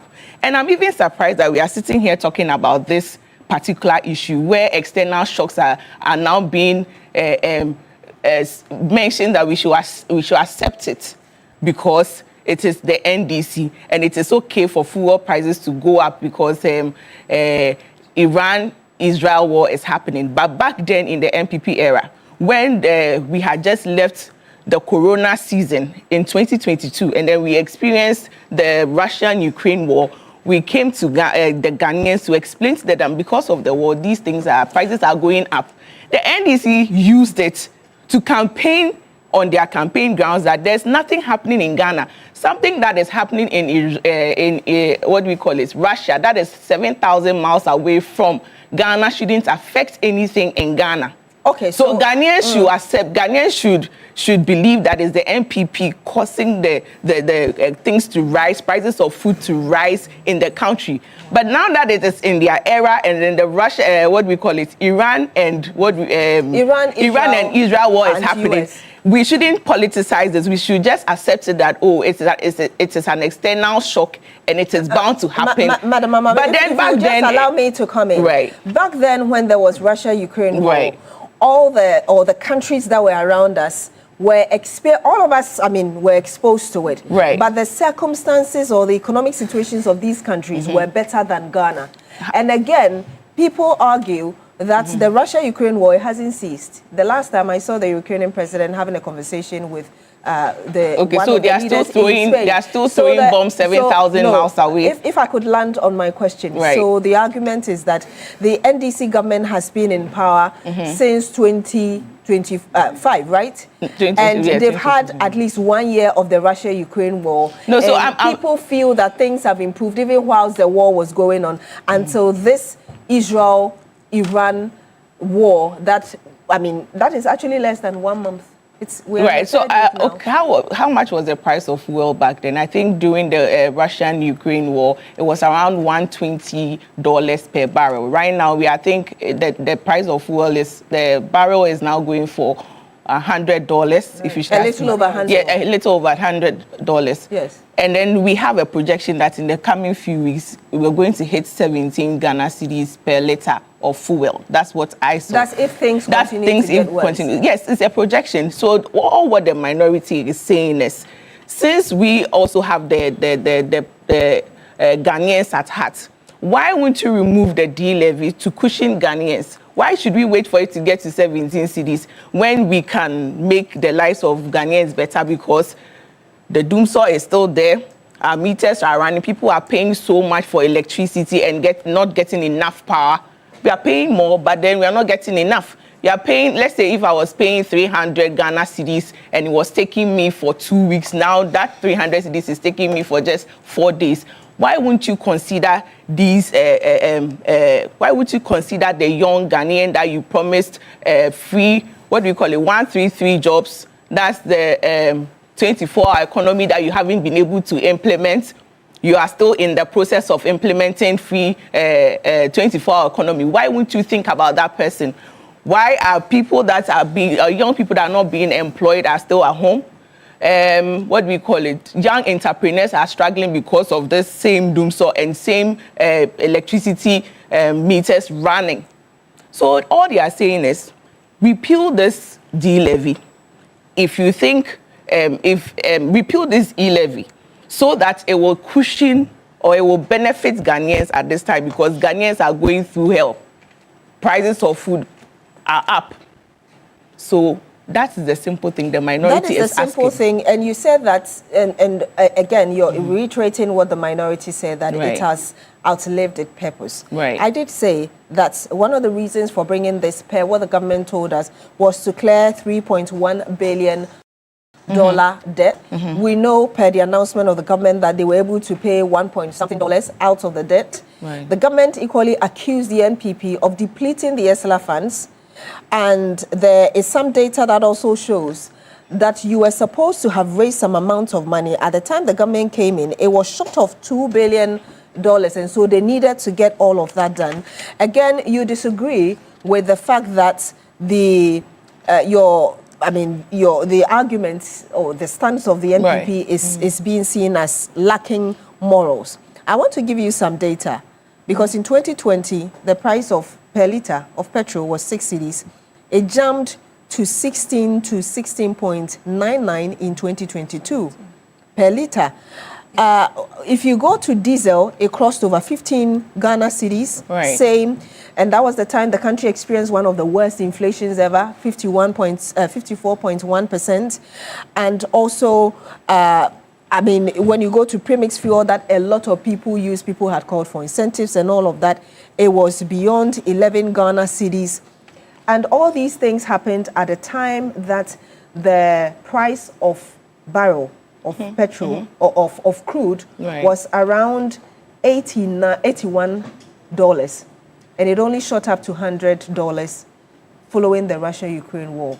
So people's argument was that the circumstances were better, and yet these are the records we got as compared to now, when these things are still happening and people can still get their fuel between 11 and 13 Ghana cedis per litre. So, like I said, you know, we had to go through Corona from 2020. We had to go through this Corona era. From 2020, we were recovering, and then the Russian-Ukraine war came in. So before then, the country had already gone through something that we were trying to get back on our feet. And then we had this external shock coming in. So it is normal for me. I think that we were recovering. We were in the process of recovery when the war came. So prices of fuel was also up, because during the Corona, a lot of things were not happening. You are disagreeing with the fact that the country had borrowed so much, which is why so much the foundations were exposed. No, not that. I was saying that the country was coming from somewhere. In 2020, you were here. We all experienced Corona. Things were not, for 1 year, children were not going to school, but teachers were being paid. How was the government paying all these people? The Corona was global. It was global, but Ghana is different from, let's say, Togo. Ghana is different from Abidjan. Ghana is different from a lot of countries. Ghana is different from the United States of America. The impact that maybe Corona will bring to Togo will be different from the impact Ghana will have. So these were the shocks. These were the things that were happening to us. We Ghanaian, this particular issue was to us, not to any other country. Yes, maybe their systems are different, so things may affect them differently. But when you come to Ghana, when there are external shocks, it will also affect us differently. To understand that the cedi became the worst performing currency globally. So if with everything that I understand where you are coming from. But at the end of the day, the Ghanaian realized that MPP didn't do something right. So let's vote MPP out of power and bring the MPP. That is why we are here. They've seen all the things that were done wrong, and then we have accepted. We speak about it. Yes, something was not done right. The Ghanaian realized that, okay, MPP is not serving us well. So let us vote NPP out of power and bring NDC. And we have accepted it. We are here now. President John Dramani Mahama is the president. Moving forward, we have accepted our mistakes, but we will not keep quiet because we made a mistake back then. So we will not talk when you are also making those mistakes. The promises that you said you were going to give to Ghanaians, when you are not fulfilling them, we will not keep quiet and sit there and look at all these things happen. We will talk about it. That's the point. So if we keep taking us back to 2020 and this happened, we've passed that stage already. We are now in 2026.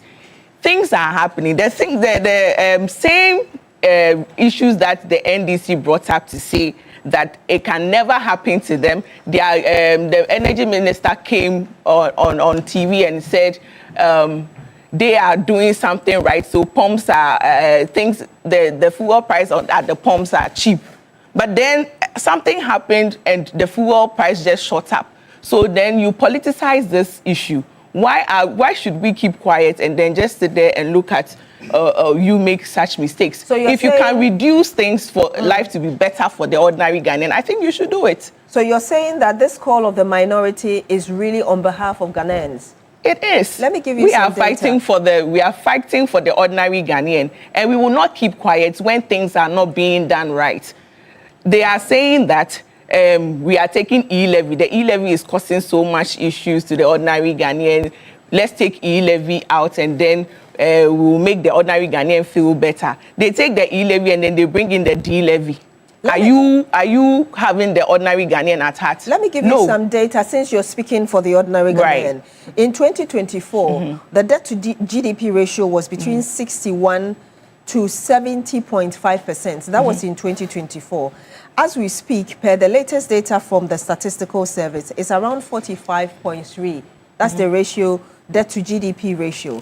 Again, there was a global info analytics survey that was done in December 2025, which said that 66% of Ghanaians felt that the country was going in the right direction. Well, which date is that? I'm talking about December 2025. Right. That was followed shortly by another survey done in January by the IEA, which said 58% of Ghanaians said the country was also in the right direction. So when you say you're speaking for the ordinary Ghanaian, which Ghanaian? That's the ordinary Ghanaian. Which Ghanaian? I'm also a Ghanaian. Because it looks I'm like buying majority fuel. of people I'm say buying that ECG. they are okay. Wait, I'm buying fuel. I'm paying for my ECG. I'm paying people. I know the plight of the ordinary Ghanaian. People who are struggling to make ends meet. So if I say I'm speaking to the ordinary Ghanaian, I'm not sitting here speaking for myself. I have encounters with the people in the markets, people who go to the markets on a daily.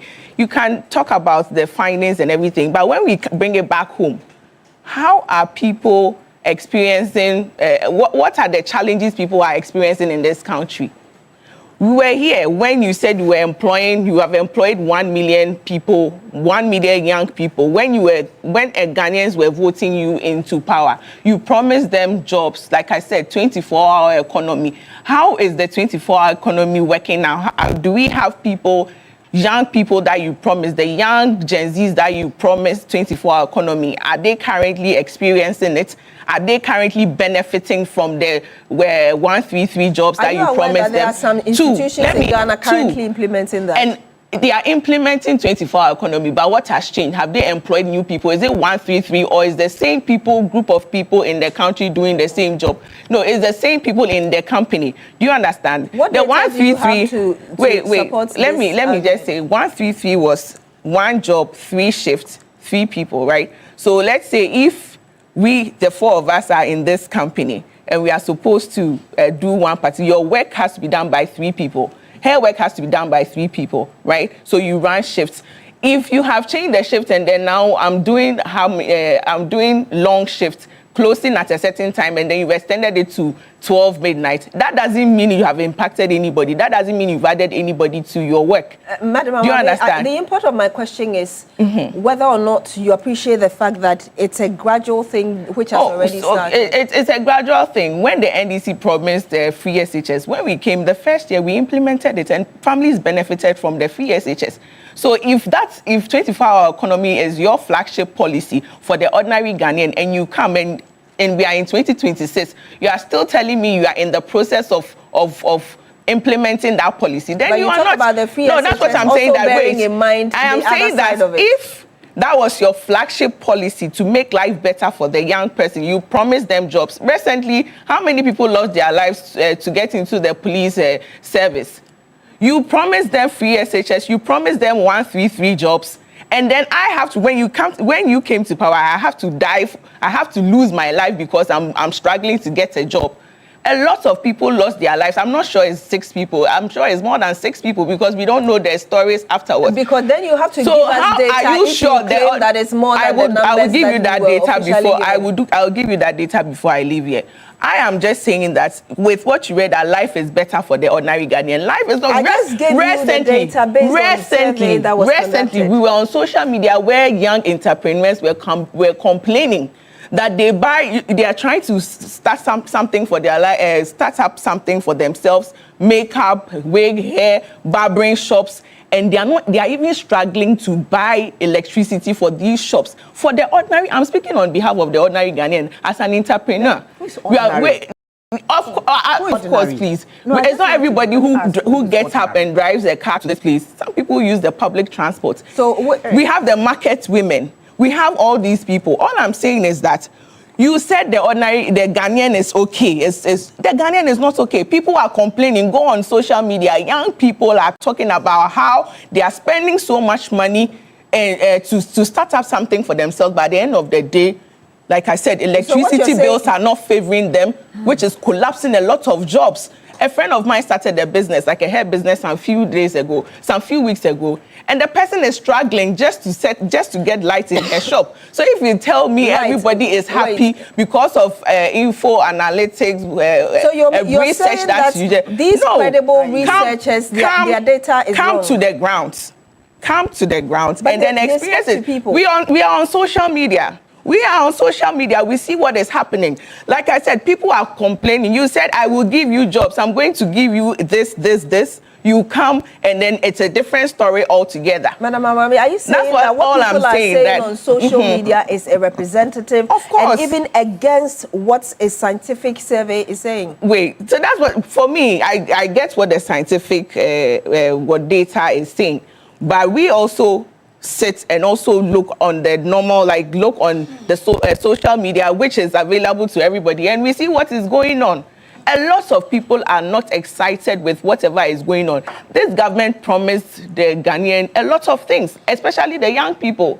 We are here and these young people are struggling. Like I said, I'm looking for a job and I have to even lose my life before getting that job. I have to struggle. Oh, yes, a lot of people lost their lives just with the security recruitment. Exactly. So we cannot say that everybody is comfortable. So if something is not being done right, we should just keep quiet and watch because we are in the MPP. No. If something is wrong and has to be done and something has to be said, you played politics with this, what we call it, with this Russian-Ukraine war. You made it sound like, oh, MPP are behind this particular issue. To the extent that His Excellency John Dramani Mahama said 7,000 bombs are being thrown 7,000 miles away. How does it affect the ordinary Ghanaian? How does it affect us sitting in Ghana? Yet, Obia to bomb 7,000 away. How does it affect us? But today, the same president came to tell us that because of Iran-Israel war, this thing is going to affect us as a country. So we have proved that this is, politics. Yes, politics is politics. But we have made a point. Oh, there's a video. I will show it to you. There's a video of the president saying that because of the Iran-Israel war, we will be experiencing some changes in the country. It is there, and we will play it to you. So what he said was that when things happen globally, of course, it has the potential of affecting. It has the potential of affecting Ghana's economy. But in 2022, 2023, but I did tell what he said, yet Ghana to bomb Israel 7,000 miles away. It doesn't affect anybody. That's fine. So yes, that should tell you that we shouldn't say the MPP shouldn't talk about this because we are MPP, and it has proved the point to the ordinary Ghanaians that this particular government lied to them to come to power. I'm coming to you, the lies they told will catch up with them. I'm coming to you, Madam Ayana, but the point I was making was that the NPP before this current war in Israel, with Israel, Iran, and US, before this happened, and like I said, we are in the 3rd week. Right. The NDC government has still lived at least 1 year of the Russia-Ukraine war. And people are saying that within the last 1 year, I was asking you that 1 year, were they still throwing bombs, or they were having some negotiations? Were they still throwing bombs at that time? The 1 year that you said the NDC has lived, Were they throwing bombs like back then when John Dramani Mahama said the bombs that are being thrown in Russia doesn't affect anything in Ghana? That's what I'm asking you. That 1 year, were they still throwing bombs, or it was just they were having negotiations with the United States and all that? That is what I should be asking you. If they were having negotiations, then it means that things were calm, not as before. So you can't play politics 2022 and come here and say that in 2024, because it's NDC, it should be normal. Please, Madam Ayana has the floor. About situations, we're talking about you can't do that. So, for instance, when you have overloaded transformers being fixed and the lights go off for 5-30 minutes and comes back on, that is not Dumso. That is number one. Number two, it is quite revealing sometimes when you listen to people. Because of the way this economy has been managed, people are now able, young people are now able to buy so many electrical gadgets, I'm telling you. People who didn't have air conditioners are buying air conditioners because now, at least they've got savings from their transportation, from their fuel pumps, from other things. Young people are buying gadgets, all kinds of gadgets. I didn't know that. Oh, yes. Young people are buying gadgets. Oh, yes. But young people are buying gadgets already. No. Young people are able to buy certain things now, and therefore they are enjoying themselves. Madam Ayana, where is this data coming from? No, I'm just saying that, when you also read the social media, that is what the young people too are saying, that for once I've been able to afford a rice cooker. For once I've been able to afford a small fan. For once I've been able to do this. You understand what I'm saying? That's also coming from social media, where we all go. So if you go in there too, you will see it. And we are talking, sometimes when we are talking and we talk about the 24-hour economy, I keep asking, even if we plant corn, it's not going to take 2 days for that corn to mature. You understand? At the end of it, let us look at this system of free senior high school. Every time that you talk about a policy that is supposed to be a social intervention, that is supposed to be grand, free senior high school, that free senior high school, yes, it was a campaign promise. It was something that the president decided to do, and he did. But did he do it right? Most of us felt it was shambolic. The way it was implemented was not the right way to go. So if a government has decided, we have learned lessons. So if you decide and say that you're going to do something, look, one district, one factory. Till they left government, how many factories were built?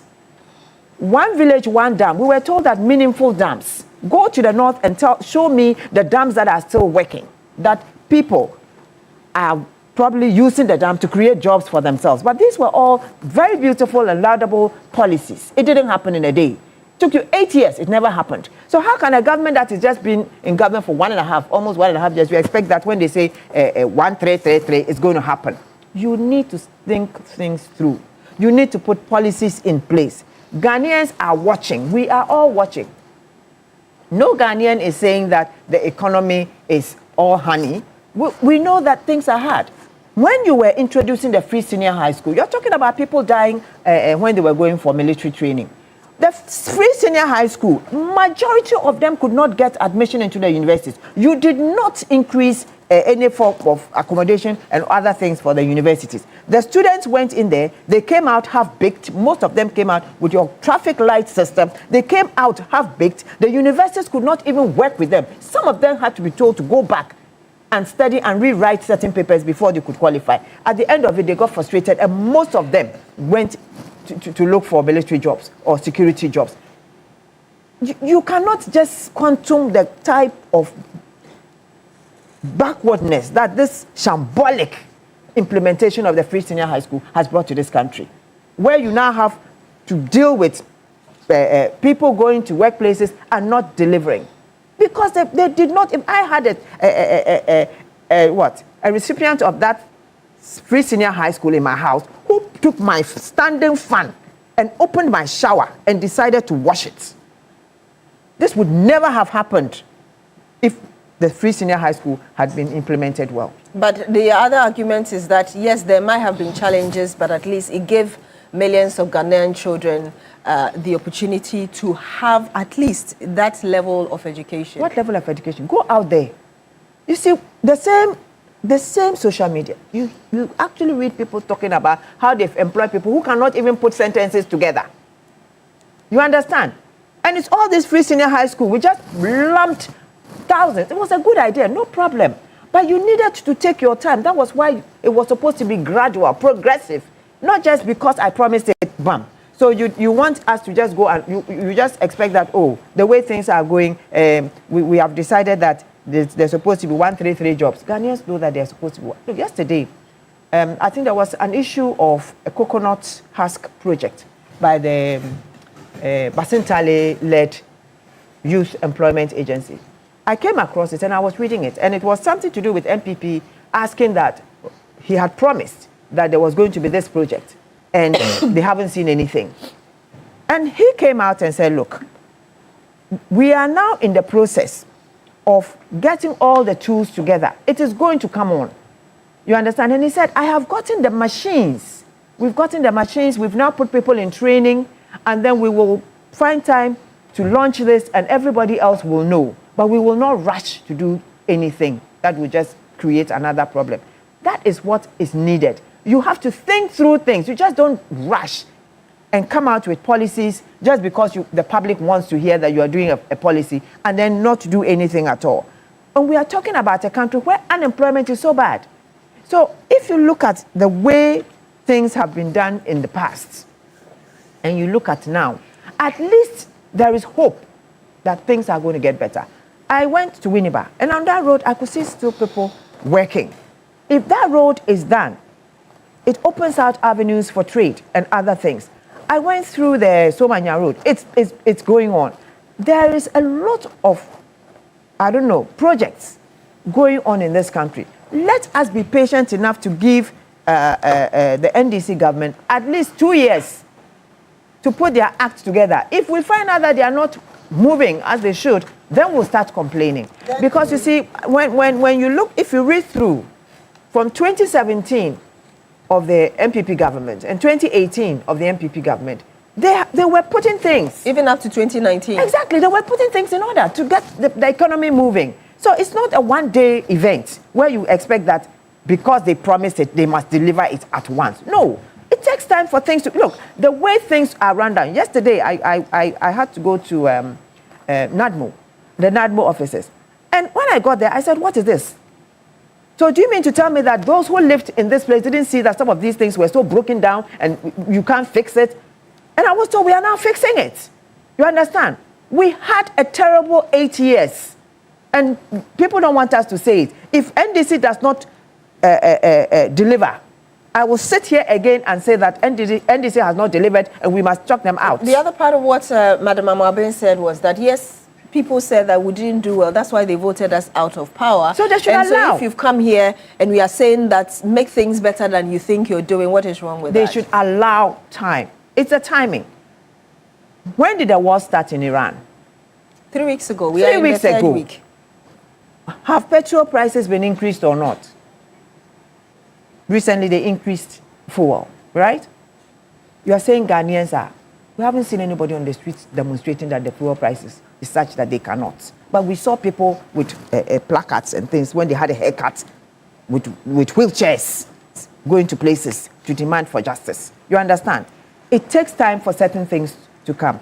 And the Ghanaian populace is now not illiterate anymore. We are not. So everybody knows that there is a war going on and it affects us. When Ukraine-Iran war came, the basic one thing that everybody was talking was the price of bread. It was the price of bread. Bread had become so expensive because we get wheat from Ukraine.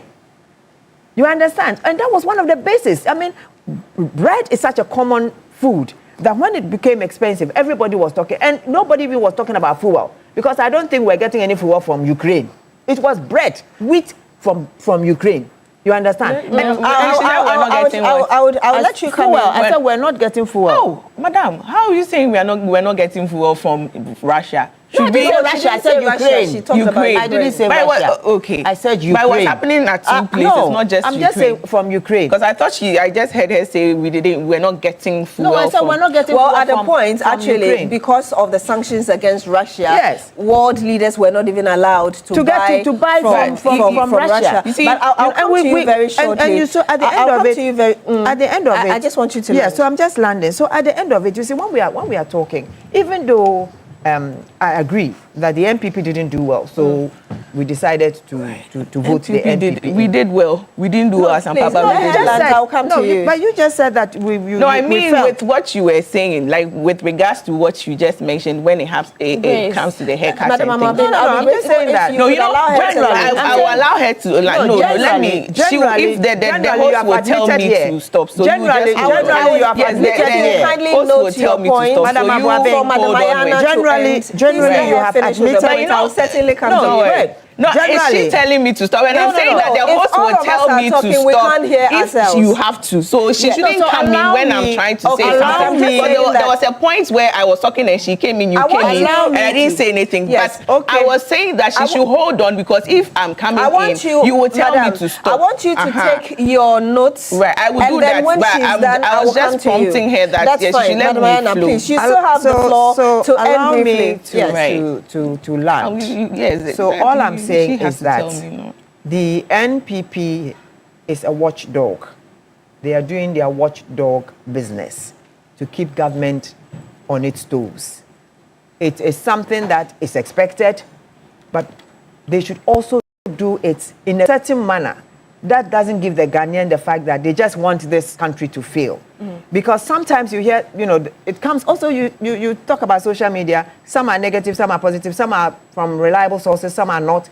But you hear things like, oh, we hope that the war goes on so that the fuel prices will go up and then the NDC will fail. It's not NDC that is going to fail. It's not NDC that is going to suffer. It is Ghanaians that are going to suffer. And at the end of the day, nothing is going to work in this country. And it will affect both NDC and MPP.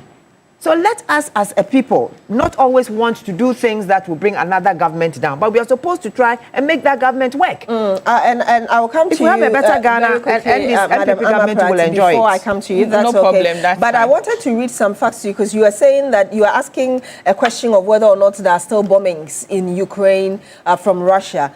There is this information coming in, and this happened less than a week ago, I think around 3 days ago, and it said Ukrainian forces are saying that actually since the evening of the 18th of March, Russian troops have launched a wide drone attack, destroying or suppressing 109 out of 133 drones, and already some individuals. I'm talking about between 3 days ago. 3 days ago. But then the question you asked me was not in 2020. No, so you asked me a question back then, but not this one. You said that. I was saying that people said that yes, Russia-Ukraine war affected everybody. Why is it that it affected Ghana most? And you always forget. You always forget that I started from a point that in 2022 we're recovering from the COVID-19. You always forget that point. You leave that point and then you just drive. But I just say that Russia-Ukraine war. COVID was global.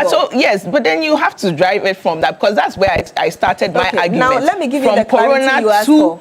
The Russian-Ukraine war, but you always take that one out to make it look like it's just the Russian-Ukraine war. I did mention earlier that COVID was global, but I'm just clarifying the question. So you know where my argument started from there, and then I brought it to Russian-Ukraine war. So don't take me out of context and just use the Russian-Ukraine war. Exactly. So let's do it from that point. I'm saying that when you said that, and I said that the NDC government has also seen 1 year. At least they've gone through 1 year of Russian-Ukraine war. And you said that there are no bombings. And I'm just reading the data to you. Right. That's all. I just wanted to bring you that clarification. Thank you. I have that. But so I will come to you again. But Madam Mama Pratt, if you would come in before I come to Madam Amoabein for her points, please. Yes, it's just a few things. I think the point is loud enough. I think the figures and the facts speak loud enough. When I hear Grace say things like, I connect with the ordinary Ghanaian because I go to the market and things like that, I get surprised. Because you don't need a second person to connect to your Ghanaianness. It should be you, Grace. When you go to the fuel pump, how much do you buy? Of course, I'm struggling. I'm speaking for myself and I'm speaking for I'm struggling. Yes, I'm struggling. So I'm buying ECG. There's a small shop that I run. Okay. I'm buying ECG. Because she asked me a question, so I had to come in. She directed something to me, so I had to come in. I'll come to you. I know Right. you've got a lot to say, but when she's done, I'll let you exhaust your point. Please, land Yes, with your I point. think it's important that, because when we do this, we completely distort the conversation. I think it's important that Grace appreciates that when she has her turn, she speaks. When her turn is over, she keeps quiet. Like the rest of us, keep quiet when, she's speaking. Grace is very important. Keep quiet. I'm quiet. I'm listening to you, but you're mentioning my name. Just to say that you don't need any other person to tell you about your Ghanaianness. Your Ghanaianness is you. It's your lived experience. Just in as much as I don't need social media to tell me about my lived experience as a Ghanaian, it is mine. I go to the pump. I go to the market. I interact with state, with nation. I don't need social media to tell me about my living conditions. And I don't need any external person to tell me about my living conditions. It is my living conditions. And it's a mistake that we constantly make, this disconnect of wanting to tell Ghanaians what it is. When Ghanaians know what it is for ourselves, we live in this country. We experience NPP. We are experiencing NDC. It's our lived experience. You can't tell us, what is, as if we are not experiencing it. I was really struggling to find this document, and if you would permit me, please permit me to read just a little bit. It says, which document? The World Bank. Okay. The World Which Bank. year? The World Bank, and it's just Google it. I just found this on Ghana Web, and it's an article. I don't even want to preempt it. Let me just read it. The World Bank has pushed back against the erstwhile Akufo-Addo administration's long-term narrative that Ghana's 2022 economic collapse was the result of global turmoil, the COVID-19 pandemic, and the Russian-Ukrainian war. I'll skip and come to the most important part for me. It says the deterioration of global conditions was not the cause of the 2022 macroeconomic crisis. Rather, it merely exposed an economy already beset with deep infrastructural vulnerabilities and precarious microeconomic conditions, the report said. This is not me sitting here and saying. This is the World Bank saying that the issues we had in this country had nothing to do with the Russian-Ukrainian war or COVID-19. It was due to the mismanagement of the NPP. Exactly. Don't take my word for it. Take the World Bank's word for it. Now we should take. Don't take my word now for we it. can take Now the let's World come back. Bank's word. No, she just pointed at me to speak. So please finish with your point. No, she said I should speak, right? No, she said I should speak. So I will speak when she tells me to. Please finish your point. Also, all of these things we are talking about happened in 2022, right? In 2020, what was our inflation? What was the inflation rate of Ghana in 2020 before Russia and Ukrainian war? 15, in excess of 15%. What's our inflation rate today? 3 points. Let's even say 4. Let's be charitable. Let's add on the figures. Let's call it 4%. Can you compare? When Grace keeps saying that we are Ghanaians, we have a right to speak. Yes, you are Ghanaians. You have every right to speak. Speak well. Speak well. Speak like a side that has mismanaged and is sitting down and watching somebody manage. Speak like that. Come in. And for me, and I mean, I can't say this enough. It's important to me that the MPP is strengthened. We need accountability. We need a credible opposition. Be that credible opposition. You don't just speak because you want to speak. Listen, so let me give you the data. We have serious issues as we sit here. There's a Middle East crisis that is threatening globally to affect all of us, right?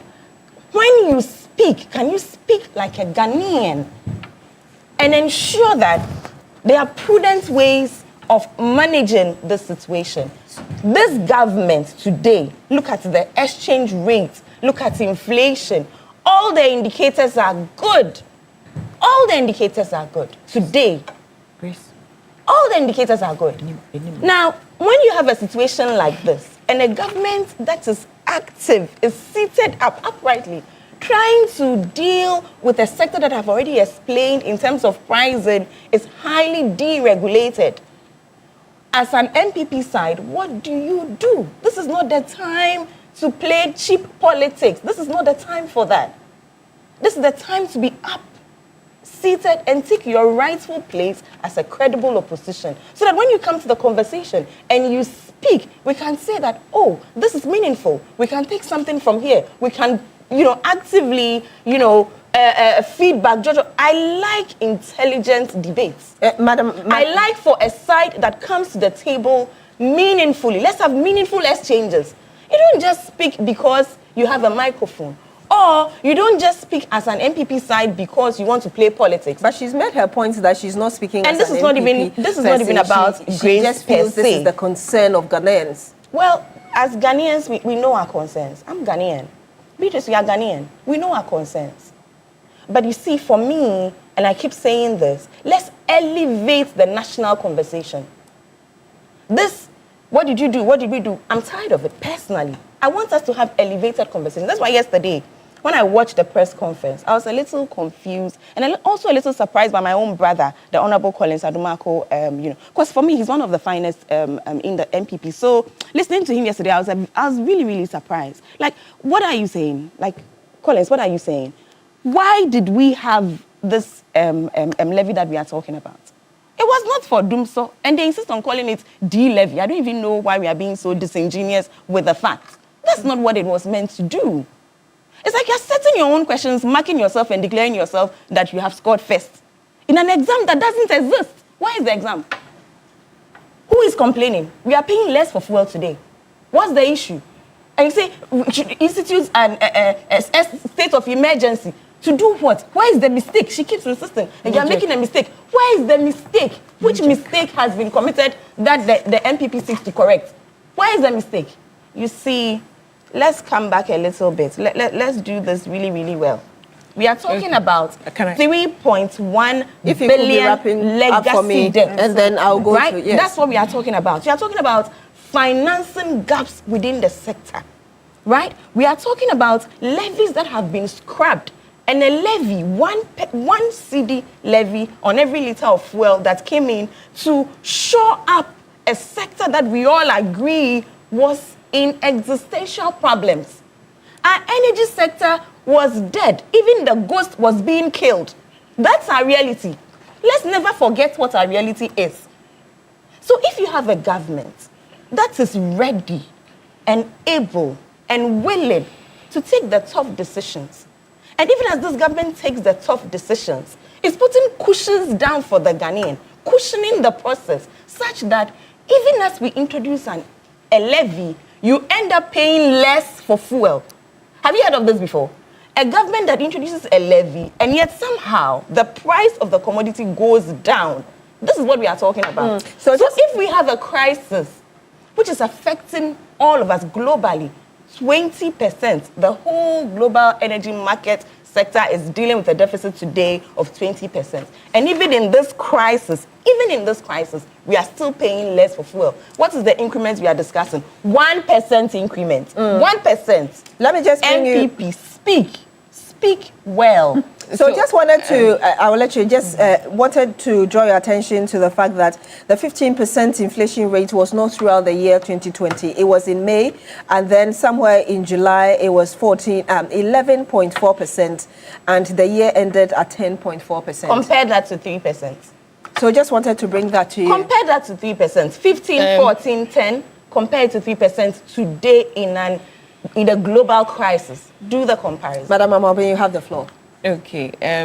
Thank you for giving me the floor again, and sorry if I interjected any of their submissions. And to you, I mean, when I was talking, there were so many points where they came in. You also came in, but that's okay, it's fine. She talked about we having intelligent debate here. I think we are having an intelligent debate here. You made your point, I made my point. So you cannot say my point is not intelligent. Do you understand? No, that's what she said. You said we should have an intelligent debate here, which is very wrong. We are all talking about our issues here. So I think we should look at that, my sister. One more thing. She said, she was talking about haircuts, about we giving the ordinary Ghanaian haircuts. We were here and so a few weeks ago when you took down a promise that you made. You promised Ghanaians, the Ghanaian cocoa farmer, an amount of 7,000 Ghana, 6,500 Ghana cedis a bag for the price of cocoa, and then you come back to give the Ghanaian cocoa farmer a haircut, you cut down the price of cocoa to 2,500 Ghana cedis. You are making it look like haircuts or challenges were only... No, wait, you always come in when I start my submission. It distracts my flow, please. You did that the first time, so let me just flow. Please go ahead. So she said, I picked that point from her, saying that we gave Ghanaians haircuts, things were difficult. Yes, you know, when I started my argument, I agreed with you that, yes, Ghanaians said the MPP was not doing something right, so they took Ghanaians out and then they brought you in. You made promises to the Ghanaian based on the economy that you met. You knew the state of the economy back then before making the promises to the ordinary Ghanaian. So we, the NPP, like you said, she said we don't have the moral right to talk. When you were making the promises on your campaign grounds, I'm not saying, oh, yes, sorry, NDC representative. Yes. When you were making your submission, when you were making the promises to the ordinary Ghanaian, right, you said you would make things better, you would do this, you give them this, you give them that. Now we are here. You knew the state of the economy of Ghana before making the promises to the ordinary Ghanaian. And because of that, when they have voted you into power and you are working, we'll make sure we hold you accountable to the promises that you made to the ordinary Ghanaian. So she's talking about haircut. You promised the cocoa farmers 6,500 cedis per bag of cocoa. You come back and then we voted you into power and then you are giving the ordinary cocoa farmer 2,500 Ghana cedis for a bag. And then you expect us to keep quiet and look at you because you think you feel you are making life better for the ordinary Ghanaian and we don't have the moral right to talk. We will talk because the promises that you make were based on your projections, were based on the things that you said you were going to do for the ordinary Ghanaian. So if they vote you into power and you come and you are doing something that is not right, we will hold you accountable. We will make sure that we call you out for all those things that you said you were going to do for the ordinary Ghanaian. Something like the 24-hour economy. She talked about free SHS, we not implementing it well, and then a lot of lapses in the free SHS. I mentioned 24-hour economy because that was the flagship policy of the NDC. They promised a lot of young Ghanaians jobs. They promised a lot of progress. It's a work in progress, but then in the NPP era, it wasn't a work in progress. It wasn't a matter. It wasn't an issue when it was the NPP. But because it's NDC, we should keep quiet and watch you. We, the people in the NPP, should just sit aloof and then say, "Oh, they are doing." We should give time, but you couldn't give time to the NPP to sort their issues out. Indeed. Let me say that the big issue is sponsored by the University of Gold Coast. We have a second topic to look at, and I'll just take one take from you, and it has to do with the asset declaration and the decision of the Supreme Court yesterday to say that Act 550, which allows public officials to declare their assets within 6 months, that is unconstitutional because the 1992 Constitution, Article 286, says that we should do that within 3 months.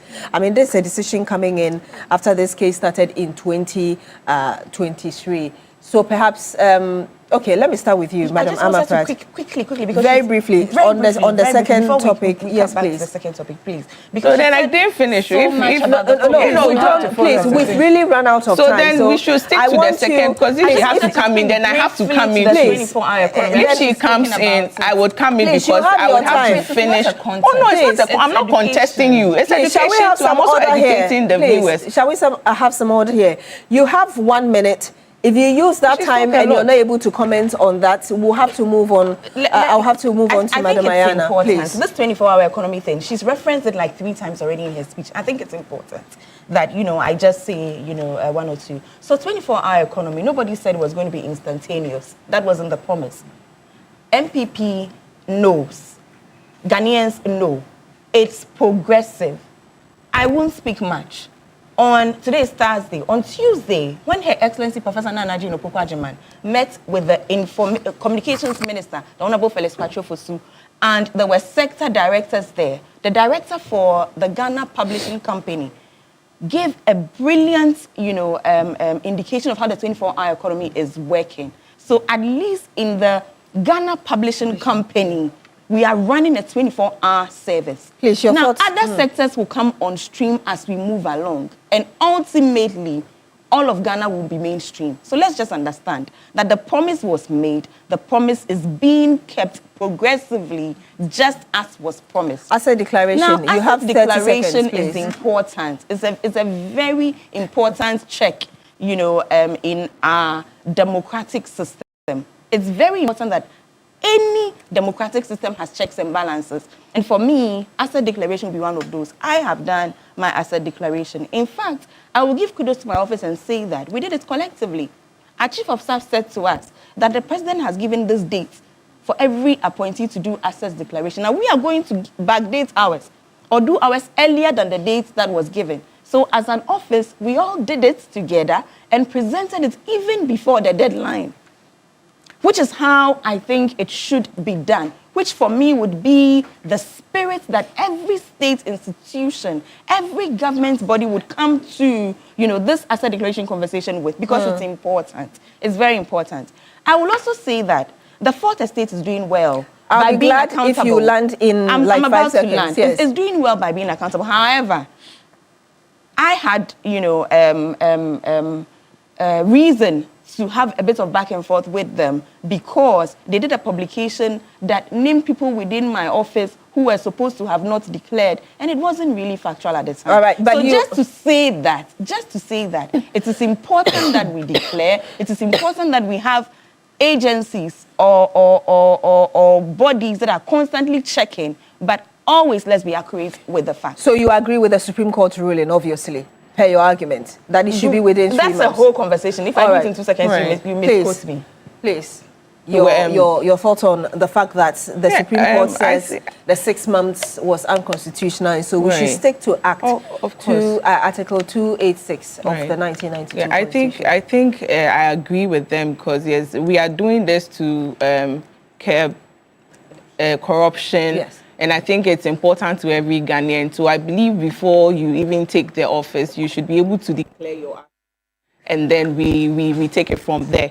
So if you ask me, I think I agree that this should be done, because if you should do it 6 months after you come into office, then it means you can, like, I think they said you can hide some of your properties, you can, hide things that you are not supposed to hide. So if we are supposed to declare before coming into power, I think that is right. And I agree with the Supreme Court that it should be done before you take office as a government official or anything of that sort. So for me, I believe it is the right way to go, if you should ask me. Okay, great. Madam Ayana, your thoughts? I agree with the Supreme Court on this one, but to be honest with you, I think it's a useless act.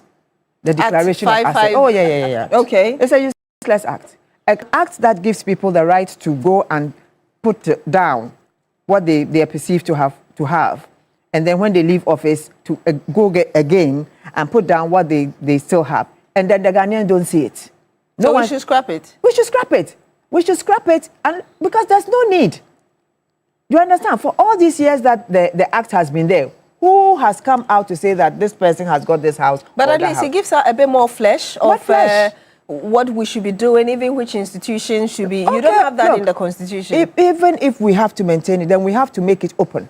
When people declare their assets, we must find ways and means for Ghanaians to know that this is what the person wrote. I have one motorcycle. I have one this, I have that, and all of us will know. And when they are going back, we will get to know whether they have 2 motorcycles or 2 houses. But this whole idea of secrecy, where you go and write whatever you think you have, and then at the end of it, nobody knows, and then you just go home.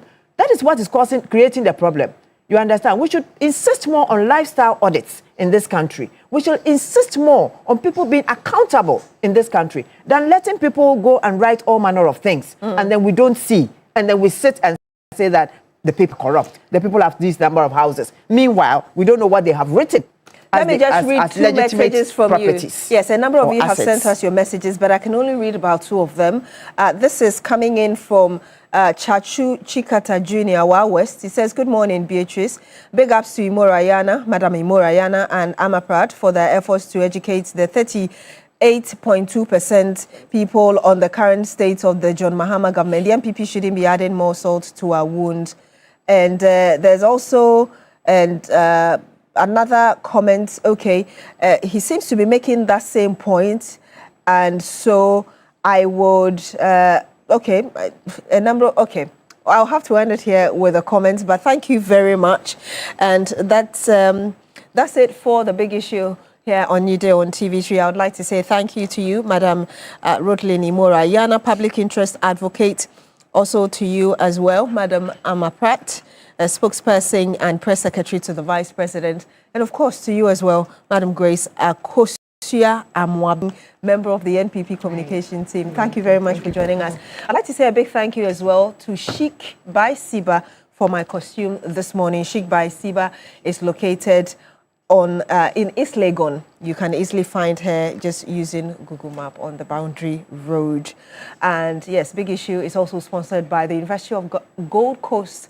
And whether you're aiming for a specialist MBA in marketing, communication, operations, supply chain, human resource management, finance, entrepreneurship, innovation, or business intelligence analytics, or you want to just advance through a dual MBA or chartered manager MBA, University of Gold Coast gives you options that match your vision. And if your next step is an MSc in international relations, communication, international marketing, international law, security, diplomacy, accounting, finance, or human resource management, an LLM in international law, security, diplomacy, or an MA in biblical studies, practical theology, the pathway is open. April admission is now open. Apply today, because at University of Gold Coast, we make it practical, flexible learning, flexible entry, and flexible payment. Study around your work and life. Choose a route that fits your background and pay in convenient installment. Your dream deserves structure. Yes, your future deserves strategy, and your purpose deserves training. Apply now, www.ugc.edu.gh. You can call or WhatsApp 026-388-8555. University of Gold Coast, building leaders for the nations. And this is still a New Day on TV3. My name is Beatrice Edu. When we come back, we'll bring you the latest in sports.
Again, from 19th to 22nd March, join the Ghana Month Expedition. Body, which is the CAS, and we will adhere and respect the decision that's taken at the highest level.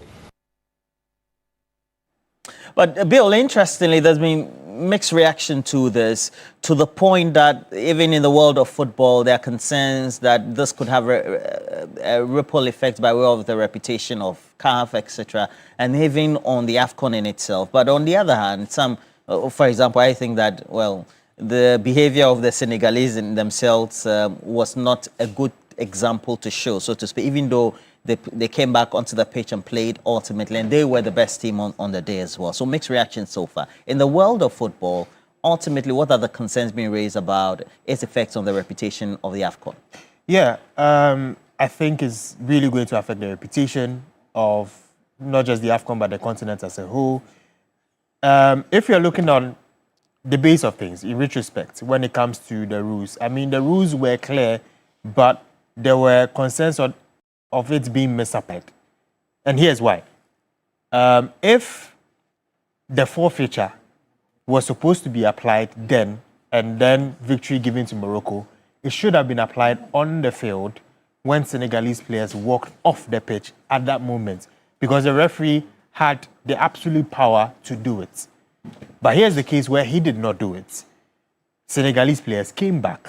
Morocco had a penalty missed, went through extra time, and then the game was decided. And according to IFAB Law 5, what the referee does until the end of the game is absolutely final. So the CAF Appeals Board overturning this is more or less saying that the referee's decision is not final, which is not in accordance to the laws of the game. And so if this matter goes to CAS, I mean, people have said that's the Court of Arbitration for Sports. Yes. Yeah, that's the highest body when at the level of FIFA. Yes. Okay. That's the highest body when it comes to ruling on cases. If that matter goes to CAS and they rule in favor of Senegal and they still become champions, then it will be more or less the second time CAF has actually gone there and then have a decision go against them. And so it would definitely be a lot of questions on how they are governing the game, and I mean, sort of their competence really, and it would not look good on their CVs if that happens. Well, let's see how that goes. But ultimately, you're explaining the guys came back onto the pitch. The Moroccans even had a penalty. Yes. They missed the penalty. Yeah. So this one clearly is a post-facto rationalization that's being undertaken by CAF. Yeah. We'll see how. But they went through two processes of appeal for this final decision to be made as well. All right, let's see how that goes. But ultimately, let's go to Europe. What's the latest? So in the Champions League, a number of interesting results. It's a 4-0 victory over Galatasaray. And in that victory, Mohamed Salah scored his 50th Champions League goal, becoming the only African player to do so in the Champions League. Of course, I've mentioned Barcelona, I've mentioned that of Liverpool. There's also Tottenham versus Atletico Madrid. Tottenham won by 3-2, but because Atletico won comfortably in the first leg, that means that they've qualified. Bayern Munich also made light work of Atalanta, defeating them by 4-1. And so on aggregate, Barcelona defeated Newcastle 8-3, Bayern defeated Atalanta 10-2, Liverpool defeated Galatasaray 4-1, and then Atletico Madrid defeated Tottenham 7-5 on aggregate. On aggregate. Yes, and Mohamed Salah became the first African to reach 50 goals in the Champions League. I mean, followed by Didier Drogba. Yeah, 44. Didier Drogba is still a legend. Samuel Eto'o in there, 32. Sadio Mane, 27. And Riyad Mahrez, 20. So these are the top 5 African goal scorers in the Champions League. And these are the quarterfinal fixtures in the Champions League. PSG versus Liverpool, very tasty fixture. Real Madrid versus Bayern Munich, also very tasty. Barcelona versus Atletico, big fixture as well. And then Sporting CP will be facing Arsenal. Arsenal will win the Champions League this year. It looks like. It looks like. They'll win the Premier League. And win the Champions League. It would be historic. Yeah. All my Arsenal friends who have had patience will be so happy. Including me, add me to it. You're an Arsenal fan? Yes, I am. That's why I have so much patience. Oh! But let's go to Northern America, where we know that in MLS, we've had Lionel Messi's team, even though they lost, he hit a milestone. Yes, a big milestone. Second player in history to reach 900 goals, Lionel Messi, scoring within 10 minutes for Inter Miami, as unfortunately they did not get a positive result. But individually, it goes to show how big of a player he is, why he is regarded as one of the best players in history, if not the best according to some people. And this is really significant. I mean, these are the breakdowns of his goals. Most of them coming with Barcelona, 672. In Paris, where he didn't really shine, he scored 32. In Inter Miami, is now 81. And in Argentina, 115. Very, very fantastic.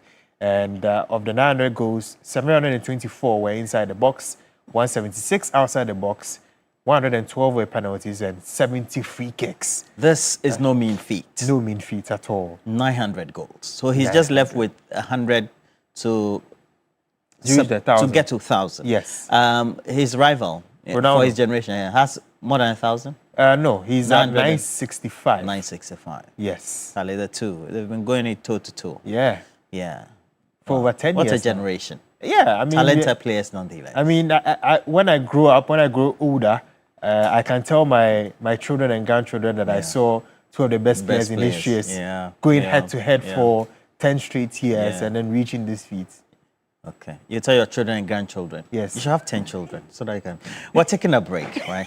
Thank you so much. And Bill Lishan. Bill Lishan, do you have a girlfriend at all?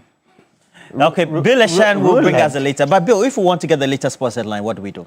Of course, you can check out social media. We are still building up to the 2026 World Cup at 3 Sports on all social media platforms and also on the website at www.3news.com/sports. Well, thank you, Bill Lishan, as well as the team at 3 Sports, of course, headed by the distinguished veteran and then manager, Michael Otieje, and get onto their social media platforms, get the latest. But we're also telling you that this match celebrates the spirit of Ghana at Achimota Real Center, and it's coming with exciting Celebrate Ghana activities and all in the lineup. So enjoy ethnic-focused music performances, all celebrating the sounds of Ghana, and amazing shopping experiences, all coming all weekends this match.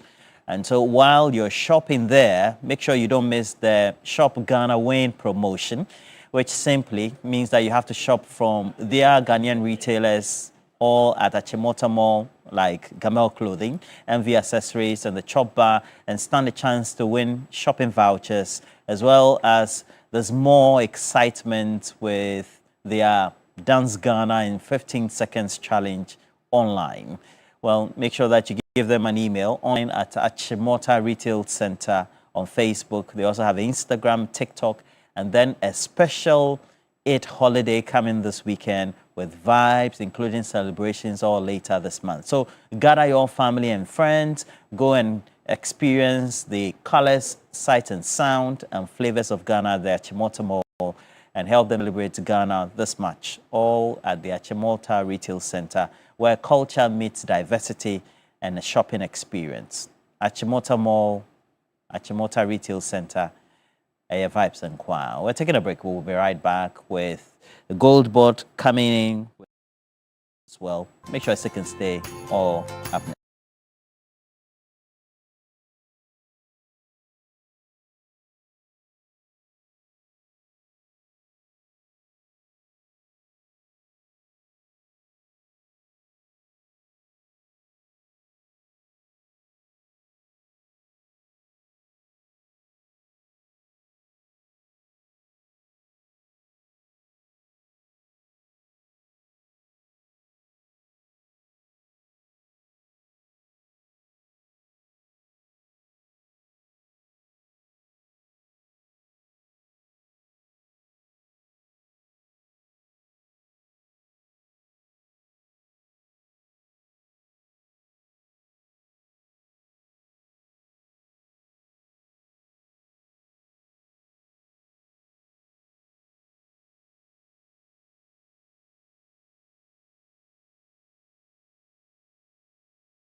Ghana Month as well. And so in that vein and collaboration, I have Ajua Ampoma Smith, who is a project lead at Goldboard Jewelry right here. Good morning to you, Ajua. How are you? Good morning. I'm doing and well. What is your village, heritage village about, and why is it important that this is activated during Ghana Month? Sure.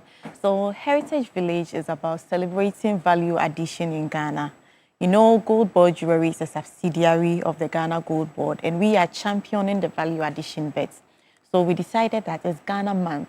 Why don't we climax it by celebrating value addition? We want people to see that we are processing the raw materials into something beautiful. So let's patronize Made in Ghana brands. Let's encourage people to do so. And while at it, let's invite other brands who are also processing raw materials of Ghana and celebrate with them. What really inspired this Made in Ghana emphasis and objective for this, for the Heritage Village? You know, we are in the jewelry industry, and people have this sort of mindset that when something is made locally, it is not as good as what is important. So we are trying to change that narrative. We are changing that mindset that you can get your Cartier, you can get your Van Cleef and all those things. We are doing much better ones. We are doing durable ones right here in Ghana, well sold, they're not crimped. We are doing very good well in Ghana. Okay, so it means that you're putting together a good event at the Heritage Village, and you have a date and the time. And so what it's would from that be? 26th to the 28th of March. That is next week, Thursday, Friday, Saturday, 8 a.m. to 9 p.m. each day. What will visitors see when they come there? When you come, you get to see a live demonstration of a lot of things. You know, a lot of people are in Ghana, they've never really gotten to see gold before. So we want them to see gold itself. And those who wear the jewelry, they don't even know the process that it goes through. So we want them to see how it is made, how it is smelted, how it's annealed, how it's filed, how it's cast before it becomes the jewelry. So you're going to have all those simulations or demonstrative process there? Yes. Ordinary members of the public like me, I haven't been in a refinery You should before. come, you get to see how it works. But more importantly, at the Heritage Village, are we going to have the design items? Yes, and yes. the artifacts We there? were going to have our biggest showroom, outdoor showroom. We've not done that before. So you see a big showroom, you see new designs that we've not even introduced yet. They will be adored at Heritage Village, and the jewelers will be there as well to demonstrate the process for you to see.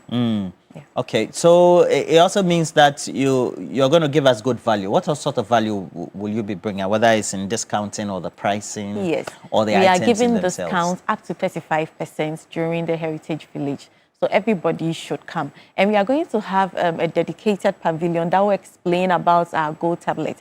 People have a lot of questions. Some think it's like the regular investment that will give you interest, but that's not how it works. So you come to Heritage Village, we will answer all your questions for you. All right.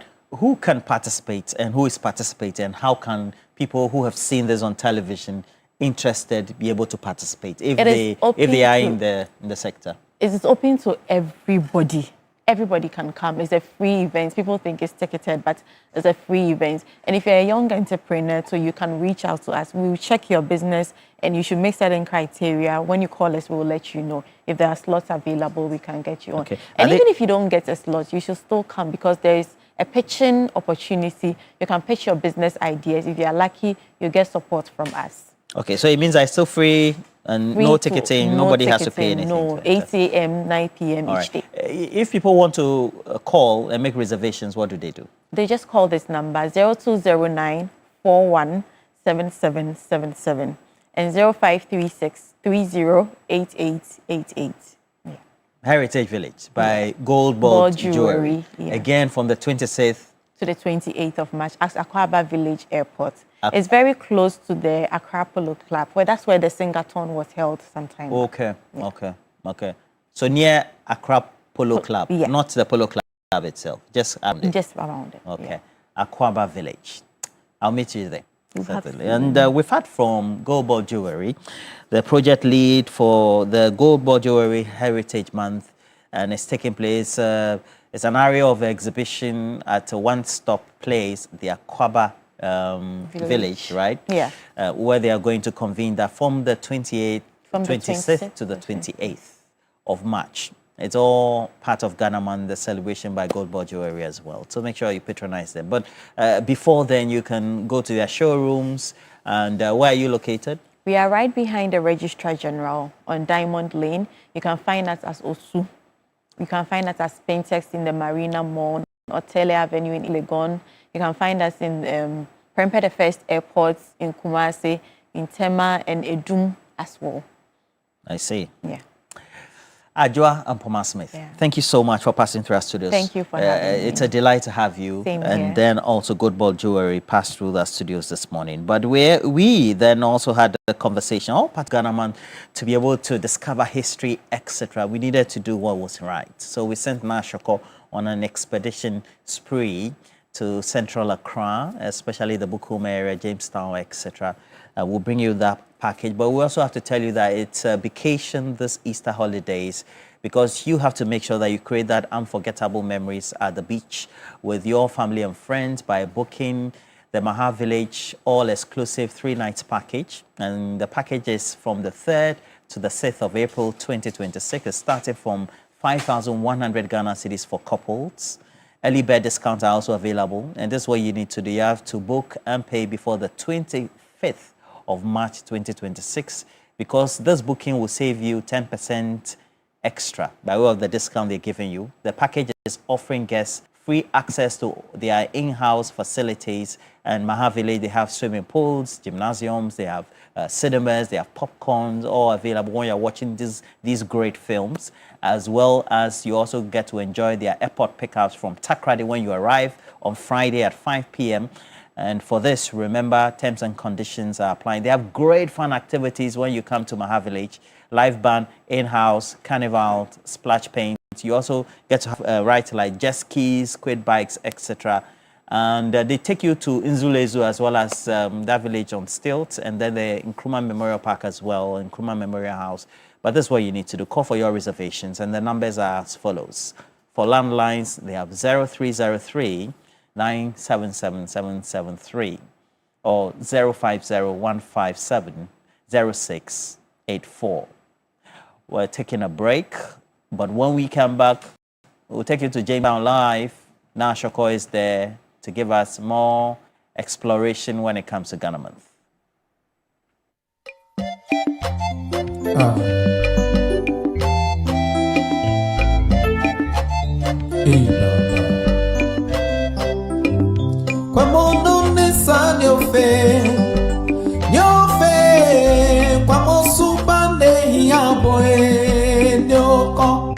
Welcome to Jamestown, the heart of Accra. This is Jamestown, Accra's oldest neighborhood, originally inhabited by Ga clans like Ejumako and Adanse in a village called Soko. Jamestown thrived as Accra's richest area in the late colonial era, serving as a political center for independence movements. Post-1957, economic shifts to areas like Usu led to urban decay, with colonial buildings falling into disrepair. Today, Jamestown blends fishing heritage, boxing culture, and tourism amidst threads of redevelopment plans. It remains a vibrant Gamashi community with core narrow alleys shaped by historical insecurity. This town has birthed major boxing legends such as Azuma Nelson, David Kote, Ike Bazooka Kote, and others. This neighborhood is famous for its gritty neighborhood gyms like the Bronx Gym that have exported boxing talents globally, cementing Jamestown's fight legacy. My favorite spot in Jamestown is the Jamestown Kinky Factory. This morning, my auntie here is preparing a Madam Balkomi. It's a different variation of the traditional galkomi we know. This one is wrapped in plantain leaves for a different flavor. After the komi is put on fire, fish is scaled and fried to go with the komi. Fried fish from Jamestown is probably the best you get anywhere in Accra. Nothing beats its crunchy feel. The dadeseng is put on fire and allowed to heat, while other vendors in the community who offer shito services to the kinky sellers begin their machines.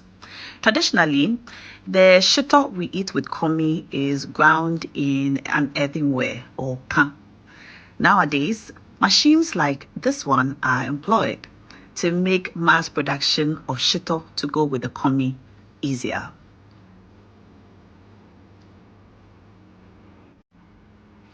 This vendor will provide this shito to as many komicheme in the neighborhood as possible. They come and buy the shito in small bowls to sell. Walking down Hanson Street today, I noticed the neighborhood was rather quiet, quite uncharacteristic of a gang community.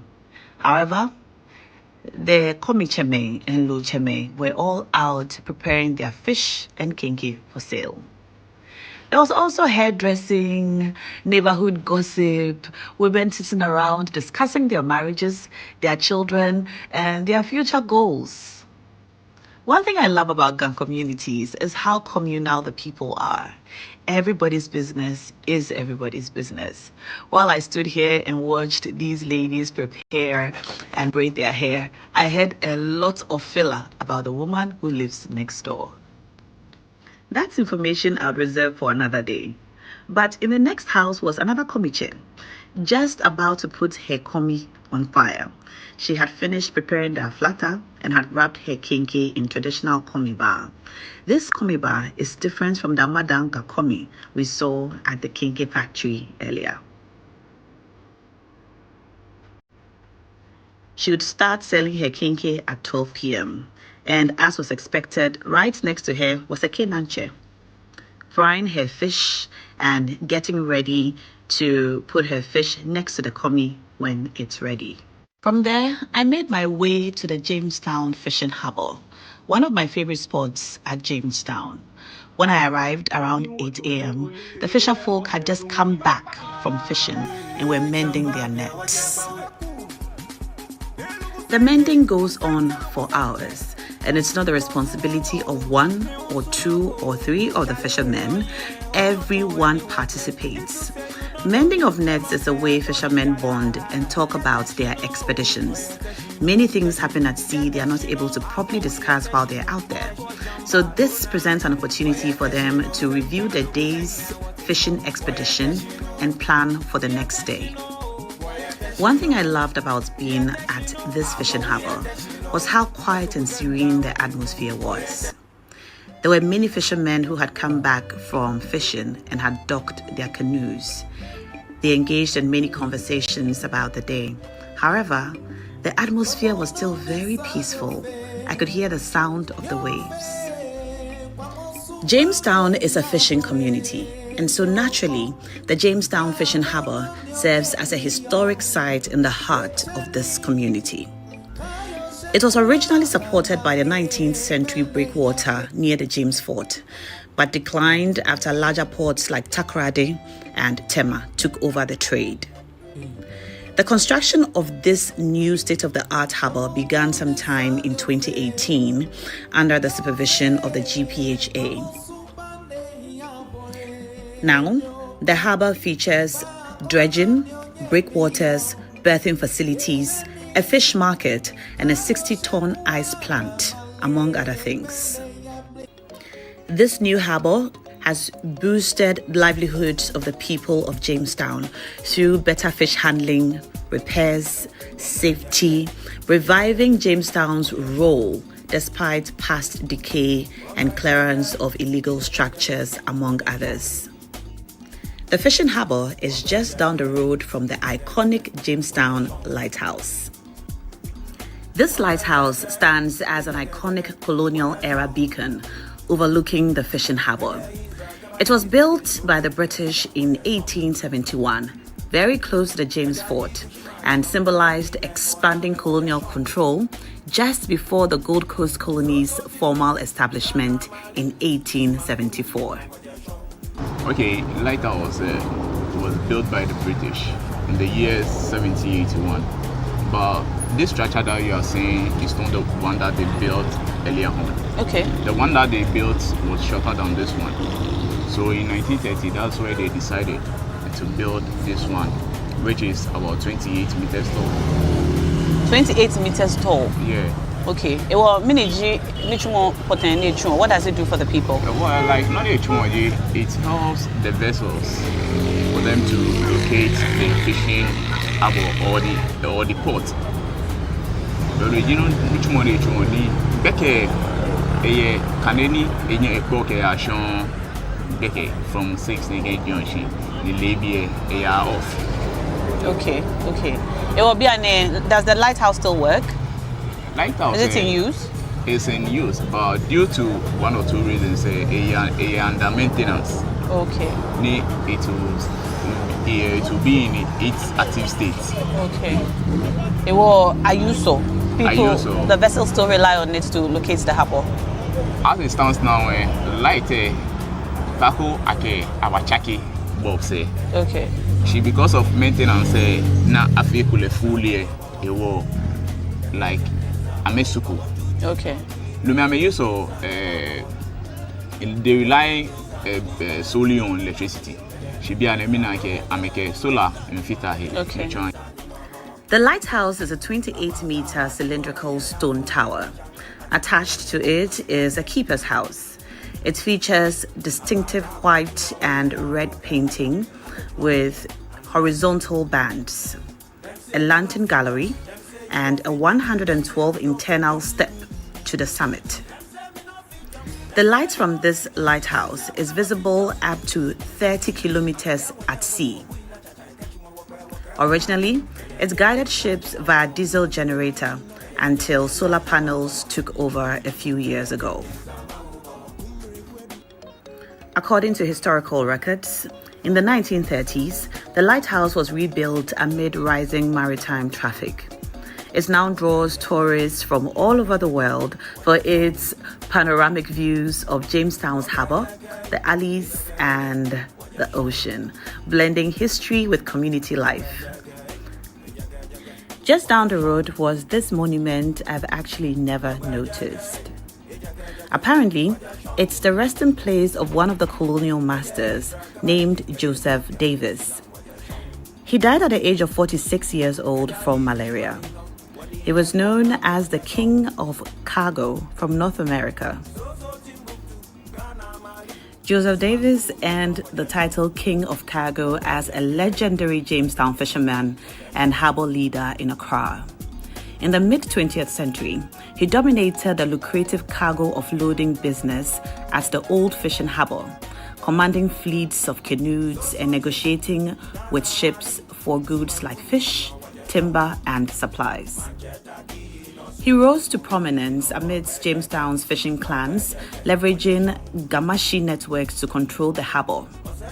During the colonial and early independence era, he was nicknamed the King of Cargo, which reflected his mastery over cargo, outpacing rivals through shrewd deals and community loyalty, often resolving disputes with colonial port authorities. This trip opened my eyes to the wealth of historical knowledge on the streets of Jamestown. Jamestown is probably one of the richest historical towns in the Greater Accra region. From the lighthouse, we made our way to the famous James Fort. The James Fort is one of the biggest historical sites in Jamestown. It's also known as Fort James.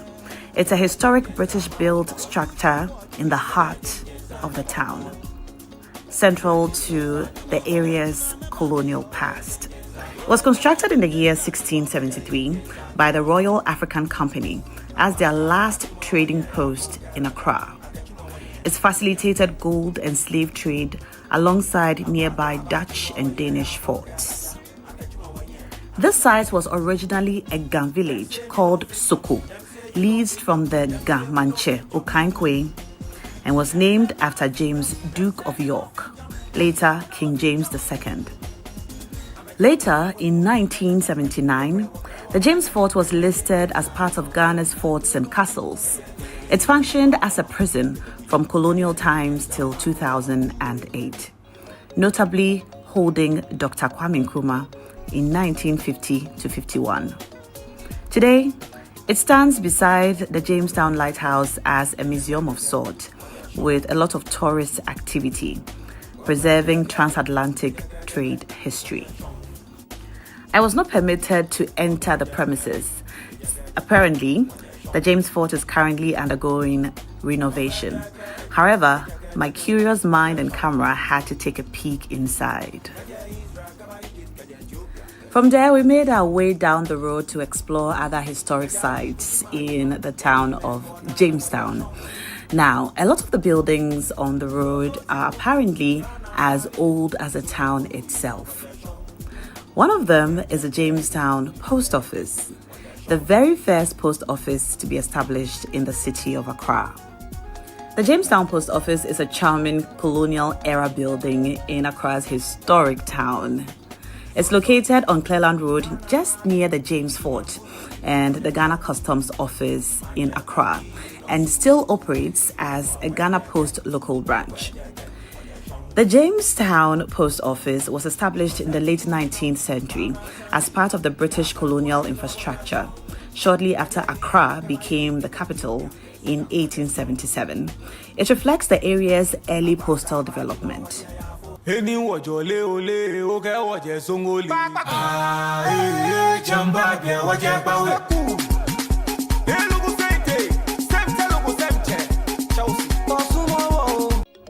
Adam, my guide for today, told me about this place I had never heard of.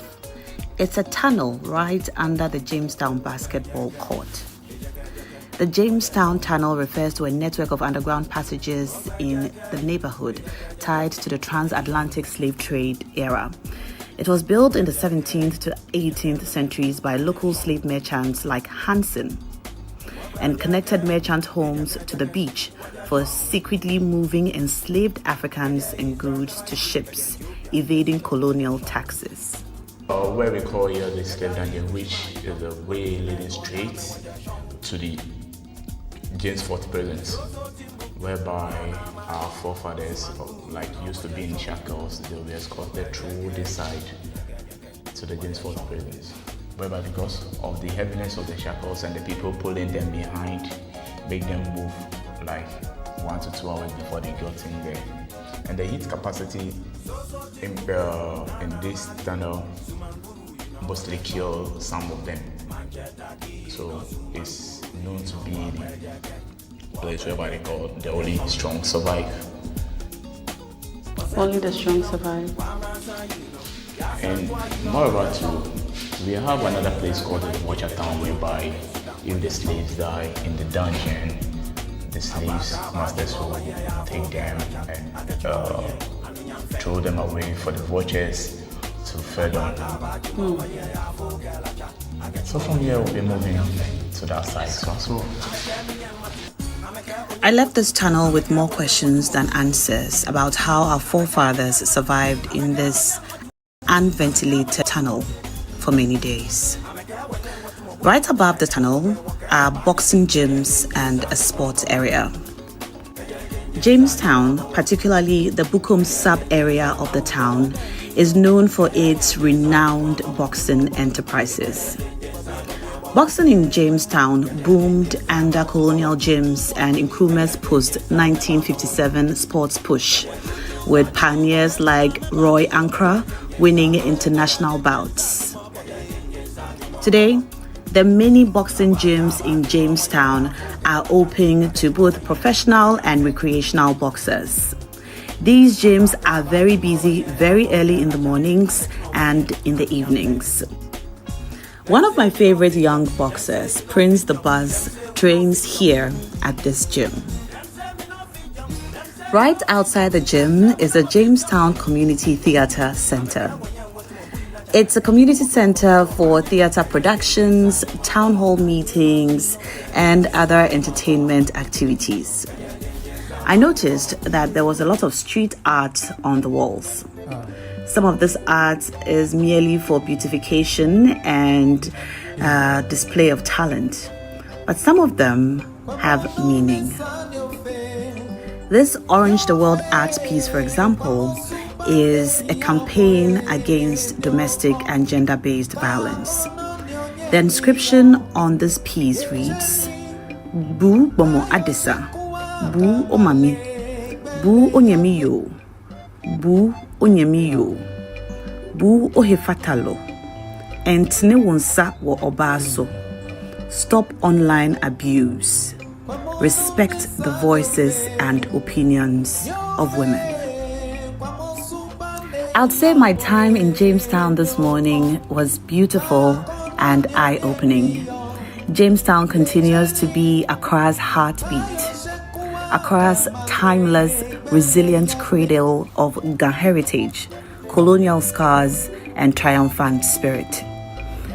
From the James Fort to the fishing harbor, to the kinky factory, the street art, and the soul of this community, Jamestown is a town you should definitely visit this Ghana month. It whispers the tales of cargo kings, boxing legends, underground secrets, reminding us that in the face of history's tides, this fishing enclave stands unbroken forever, shaping the soul of the city of Accra.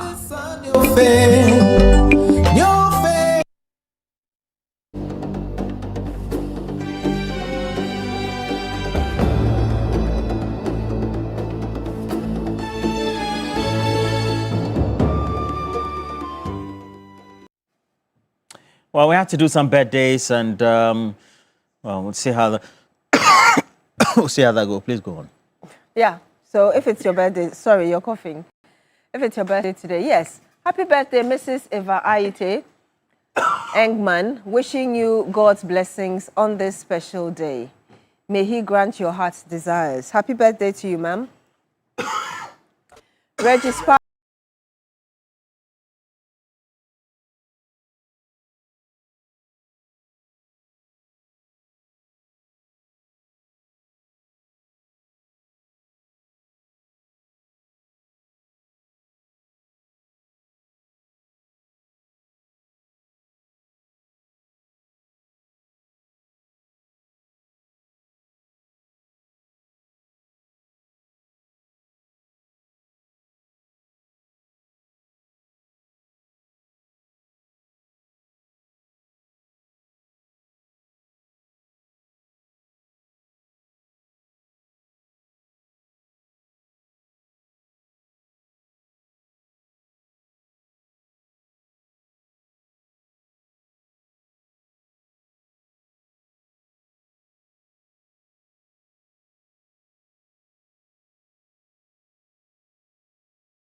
On the show, myself, Beatrice, and Roland, and all of us, those behind the scenes, Shadrach, Harriet, and everybody. Thank you so much for staying with us. See you tomorrow.